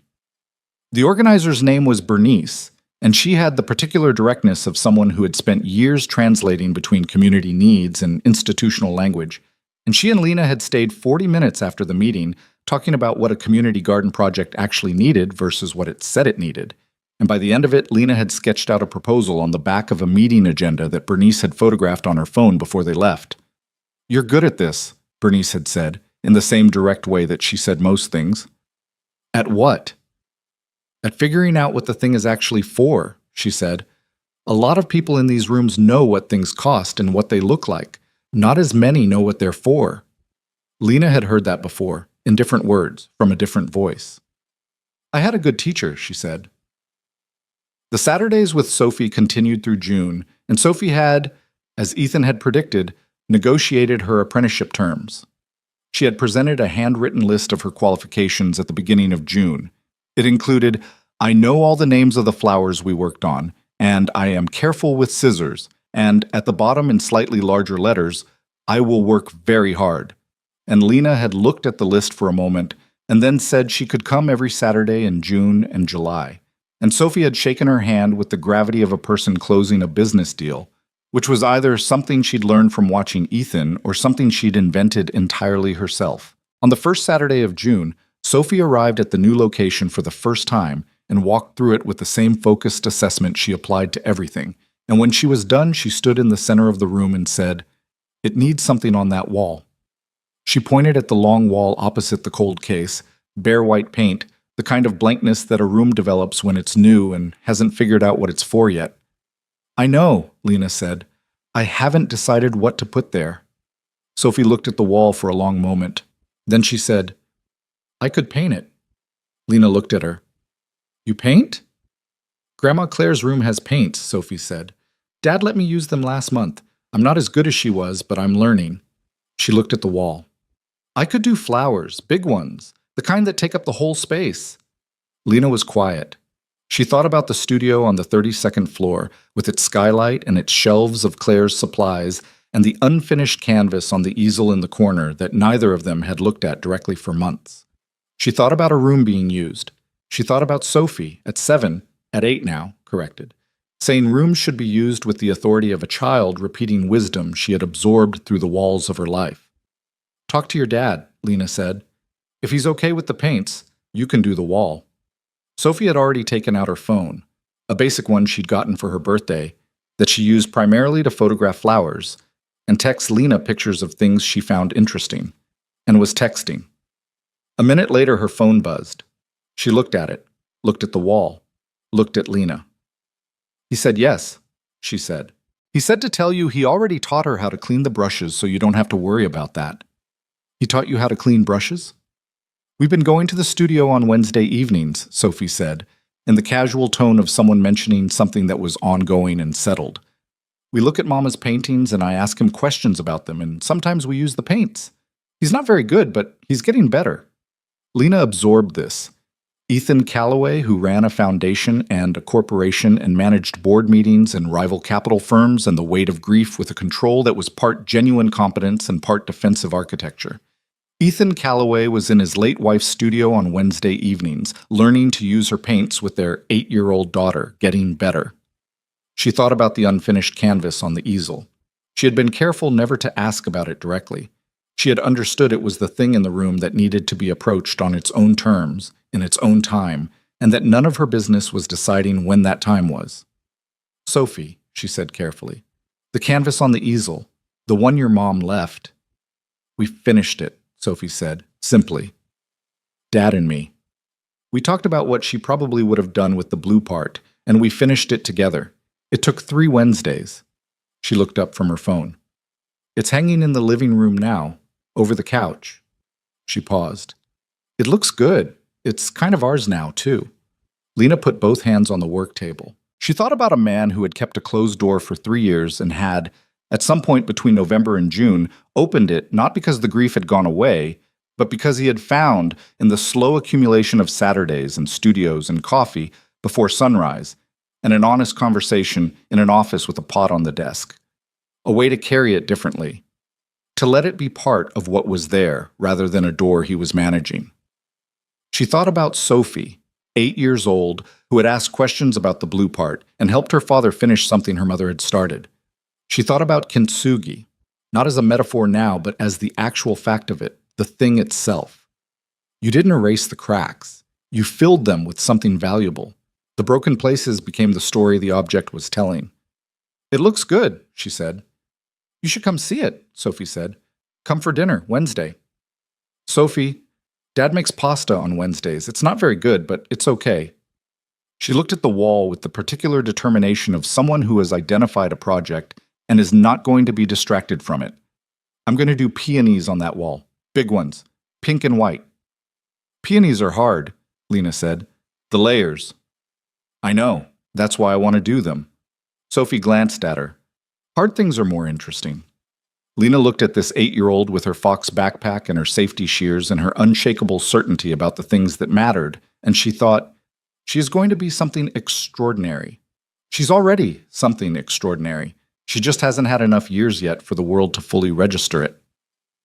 "Wednesday," Lena said. "Tell him I'm coming." Sophie sent the text before Lena finished the sentence. The Wednesday dinner was pasta that was, as advertised, okay rather than good. Slightly overcooked on one end because Ethan had gotten distracted by a work call and lost 3 minutes of attention on the sauce, and Sophie had compensated by adding cheese in quantities that exceeded what the recipe called for, and the result was something that tasted fine if you didn't think too hard about what it was trying to be. They ate at the kitchen table, Ethan, Lena, Sophie, with the city visible through the kitchen window and the evening light doing its particular late June thing, long and gold and in no hurry to leave. Sophie ate with one hand and talked with the other, explaining her wall plan to Lena in the detailed, uninterruptible way that 8-year-olds explain things they're excited about. She had done preliminary sketches. She had decided on the color sequence. She had thoughts about scale that she'd arrived at by looking at the wall and then holding her arm out to compare. "She measured the wall with her arm," Ethan said to Lena, with the tone of a parent reporting a child's methodology with approximate neutrality. "That's actually not a bad way to get relative scale," Lena said. "Thank you," Sophie said to Ethan, with the satisfied expression of a person whose approach has been professionally validated. After dinner, Sophie went upstairs to do homework, and Lena and Ethan sat at the kitchen table with the remnants of the pasta and the remains of the evening light. And it was one of those moments that doesn't announce itself as significant, but that, while it's happening, you will remember the specific quality of the light, the sound of Sophie's footsteps upstairs, the ordinary domestic wreckage of a shared meal. "She's going to paint the whole wall," Ethan said. "She's already bought the paint, with her savings. With her... She has a savings account. She's been putting birthday money in it since she was 6. He looked at the ceiling with the expression of a father who is perpetually slightly outpaced by his child. "She spent $43 on professional-grade acrylic. She did research on which brand." "She's 8, Lena said. "I know." He looked at her. "She also told me this morning that she's decided she wants to be a florist when she grows up." "She told me she wants to be a painter." "She told me florist." "She's covering her options," Lena said. "She told Rachel she wants to be a cardiologist." Lena laughed. It came out of her fully, the kind of laugh that arrives when something is exactly the right combination of surprising and inevitable. And Ethan looked at her the way he looked at her when she laughed, like it was one of the things he had been paying attention to for months and hadn't gotten tired of yet. "She's going to be whatever she decides," Lena said. "She's that kind of person." "She is," he said. She's been that kind of person since she was 3. Claire was like that. Decided things and then did them. He paused. I'm more of a circle the problem 3 times person. I know, Lena said. I've watched you do it. Is that frustrating? No. She looked at him across the table. It means when you finally decide you're sure that's worth the circling. He was quiet for a moment. I want to ask you something, he said. You never say that before you ask, she said. That's my thing. I'm borrowing it. He looked at the table, then at her. The Foundation's community garden project, the one from Bernice's proposal, we're planning to launch it in September in the Bronx. There's a lot of work to do between now and then, and I'd like you to lead the design component, not as a vendor, as a trustee with direct program oversight. He paused. You'd be working with Bernice, with the community liaison team, with the horticulture consultant we've brought on. It's a real leadership role. She looked at him. Is this because of us? She said. Not accusing, asking. No, he said. It's because you are the right person for it, and I'm done waiting for the right moment to offer you things you're right for because I'm worried about how it looks. He met her eyes. I've spent enough time worrying about how things look. I'd rather make good decisions and deal with the perception afterward. She looked at the table, at the pasta remnants, at the evening light. Yes, she said. Yes? I'll lead the design component. Yes. He nodded. Something in his shoulders settled slightly. The release of a person who had been holding a question at tension and has now been given an answer he can work with. Good, he said. You should have asked me sooner. I know. He looked at her. I'm working on the circling 3 times thing. Don't stop entirely, she said. It's part of how you make good decisions. Just faster. Somewhat faster. Upstairs, Sophie dropped something. A book, probably, the thud of something solid landing on hardwood, and they both looked at the ceiling simultaneously, the automatic parental attention to sound that she had been learning to have over months of Saturdays. Nothing followed the thud, no subsequent sounds of distress. She's fine, Ethan said. I know, Lena said. They sat with the evening getting dark through the kitchen window, and it was not a dramatic moment. No music, no announcement, no resolution that presented itself with fanfare. It was a kitchen table and cold pasta, and a man and a woman who had taken the long route to sitting here comfortably, both of them still imperfect and still navigating and still occasionally wrong about things, which was the real version of any life that was worth living. She thought about what she would have told herself in November, if she could have. Standing on the sidewalk outside the corporate building after the wrong floor delivery, telling herself it was nothing, telling herself she was practical and careful, and had no bandwidth for whatever was trying to begin. She wouldn't have told herself anything, she decided. You couldn't shortcut the learning. The circling 3 times was how you arrived at the real decision. The 6 weeks of distance was how she'd learned the difference between walking away and walking toward. The November through June was the work. And the work was the whole point, not the destination, but the actual substance of the thing. They were already there. They had been getting there for 8 months, one delivery at a time. The wedding was in September. Lena had told Ethan, when he asked, that she wanted something small. Not because small was easier or because she was uncertain. She was not uncertain. She had learned the hard way what uncertainty actually felt like, and this was not it.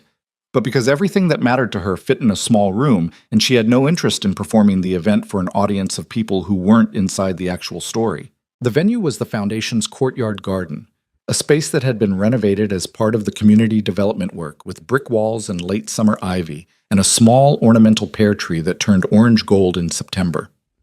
40 people, close ones. Marcus, who had been the nervous structural support of the whole story without being in any of the scenes. Dana and her girlfriend. Rachel, who had shown up in Lena's back room in April and would spend the rest of her life being smug about it in the dignified, indirect way she did things. Bernice from the Foundation, who had not expected to be invited and who showed up with a wrapped gift and the expression of someone still calibrating what the invitation meant. Gloria Reeves, the board chair, who came because she had been in the middle of the story longer than most people knew. Sophie wore a dress that was slightly too big because Ethan had bought the next size up anticipating a growth spurt that hadn't fully arrived yet, and she had rolled the sleeves twice and declared the result acceptable. She had made the ceremony bouquets herself, with help, with Lena standing beside her at the work table on the Friday before, and guiding her hands through the wiring, but Sophie had chosen the flowers and made the argument for each one and been right about most of it. Peonies, garden roses, a spray of dusty miller running silver through the whole thing, anemones with their dark centers and their petals soft all the way to the edge, the flowers that bloom when everything else is done, that ask nothing of the season except to be allowed to open. Why anemones? Ethan had asked when Sophie showed him the plan. Because Lena explained them to me the first day I met her, Sophie said, and I remembered. She looked at him. Things you learn at the right time, you remember. He had looked at Lena over Sophie's head. She had looked back. The ceremony was short in the way that ceremonies are short when the people involved have already done the long work of choosing each other and need only to say it out loud in front of witnesses. A friend of Rachel's who was a licensed officiant came and did the thing without excessive ornamentation, and Ethan said what he said and Lena said what she said, and neither speech was polished, and both were true. Sophie stood beside Lena and held the bouquet and did not fidget, which Ethan noted later was a form of discipline she had never managed at school concerts, and which suggested she considered this event in a fundamentally different category from school concerts. When it was done, when the witnesses had witnessed and the papers were signed and the gathering had shifted from ceremony to meal, Sophie tugged Lena's sleeve.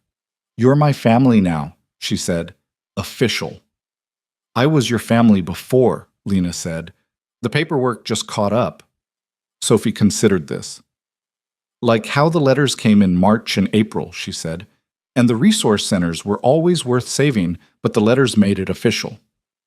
Lena looked at this 9-year-old because Sophie had turned 9 in March this year, who had just drawn a structural analogy between a wedding and a planning board appeal. "Exactly like that," Lena said. Sophie nodded, satisfied, and went to find Rachel because she had promised to show her the anemone arrangement up close. Ethan appeared at Lena's elbow. He had the expression of a person who had just done something irreversible and was entirely at peace with it, which was a different expression from the one she'd cataloged through November and December and the long road to here. "Did she just compare our wedding to a community planning process?" he said. "She did," Lena said. "I don't know whether to be proud or concerned." "Be proud," Lena said. "She's right." He put his hand in hers, the same hand against her face in the April light of his office, the same careful grip of someone who had learned to hold things without losing them. She held it back. The courtyard garden was full of people in late September light, and the smell of the flowers Sophie had made, and somewhere in the middle of it the foundation's community organizer was talking to the hotel manager who had given Lena the lobby contract, and Dana was explaining something animated to Gloria Reeves, who was listening with the expression of someone unexpectedly entertained, and Marcus was eating a small plate of food with the visible relief of a man who has spent 9 months facilitating other people's complicated lives and is glad to see them arriving somewhere. 1 year. November to September. The wrong floor to the right room, the broken pot to the gold-threaded one, the flower shop that was drowning to the second location opening in June. None of it was clean. None of it had been the direct route. There had been the Chronicle piece and the conference room and 6 weeks of distance and a bowl of overcooked pasta and 47 community letters and an 8-year-old savings account spent on professional-grade acrylic paint. Real things were made of real materials. You couldn't build anything honest out of easier ingredients. 1 year later, 1 year after that September wedding, the September of the year following, the new flower shop had the walls Sophie had painted. The peonies were big and layered and technically not perfect.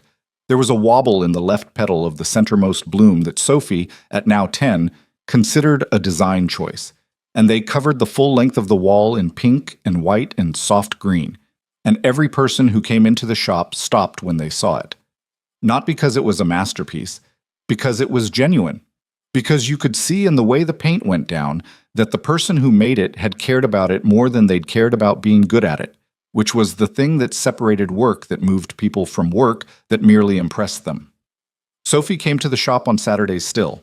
She was not an apprentice anymore. She had graduated herself by her own declaration to junior florist, a title Lena had neither confirmed nor denied because the actual work Sophie did on Saturdays had outpaced the title anyway.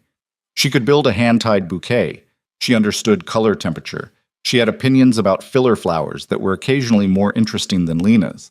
She had also decided in October that she wanted to be a botanist. This replaced florist and painter and cardiologist as her current vocational intention, and everyone had agreed to wait and see. She changes her mind every 3 months, Rachel said, at a Sunday dinner that had become a semi-regular fixture. She's building information, Lena said. When she has enough, she'll decide. Like someone else I know, Rachel said, with a look at her brother. I made a decision, Ethan said, without looking up from the pasta he was making, which was considerably better than it had been in June of the previous year because he had taken a lesson from someone who cooked the way Lena arranged flowers, with an attention to what the thing was for, not just what it was. It took you 8 months, Rachel said. It took me the right amount of time, he said. That's what I just said, Rachel said. It isn't, actually. It is, philosophically. Sophie looked at Lena across the table. Lena looked back. This particular kind of exchange between Ethan and Rachel happened regularly and required no intervention and resolved itself, and both of them had learned this through the accumulated evidence of several Sunday dinners. Can I tell you something? Sophie said, quieter, just to Lena. Yeah. I finished the painting at the new shop, Rick. She picked at the edge of the placemat. The left petal is wobbly. I know. It bothers me sometimes. Does it ruin the painting? Lena said.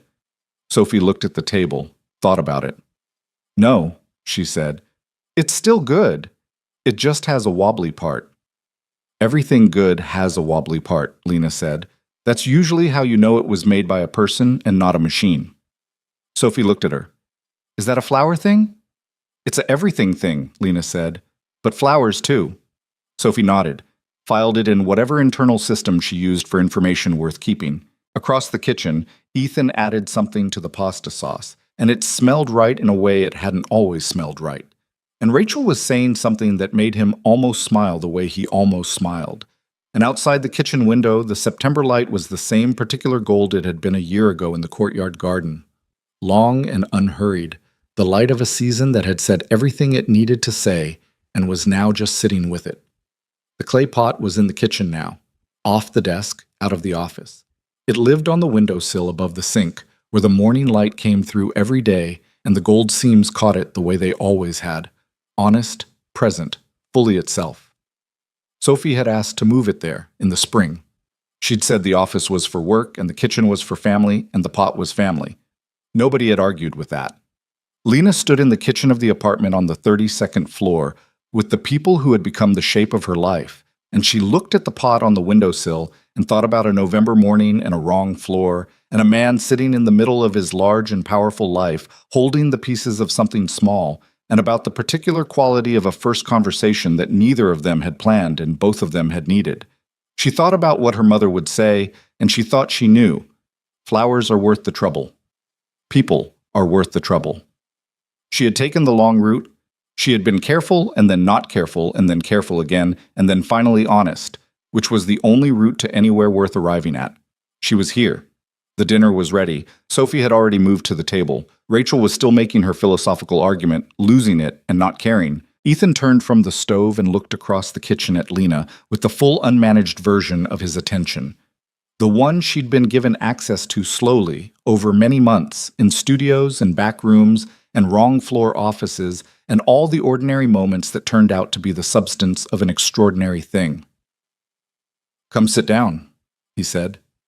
She sat down, and the life they had built, imperfect and real, cracked in places and gold in the cracks, made of everything they had brought through and everything they had found on the other side of bringing it through, continued the way things continue when they are worth continuing. Not because they were fixed, because they had decided eventually to be repaired.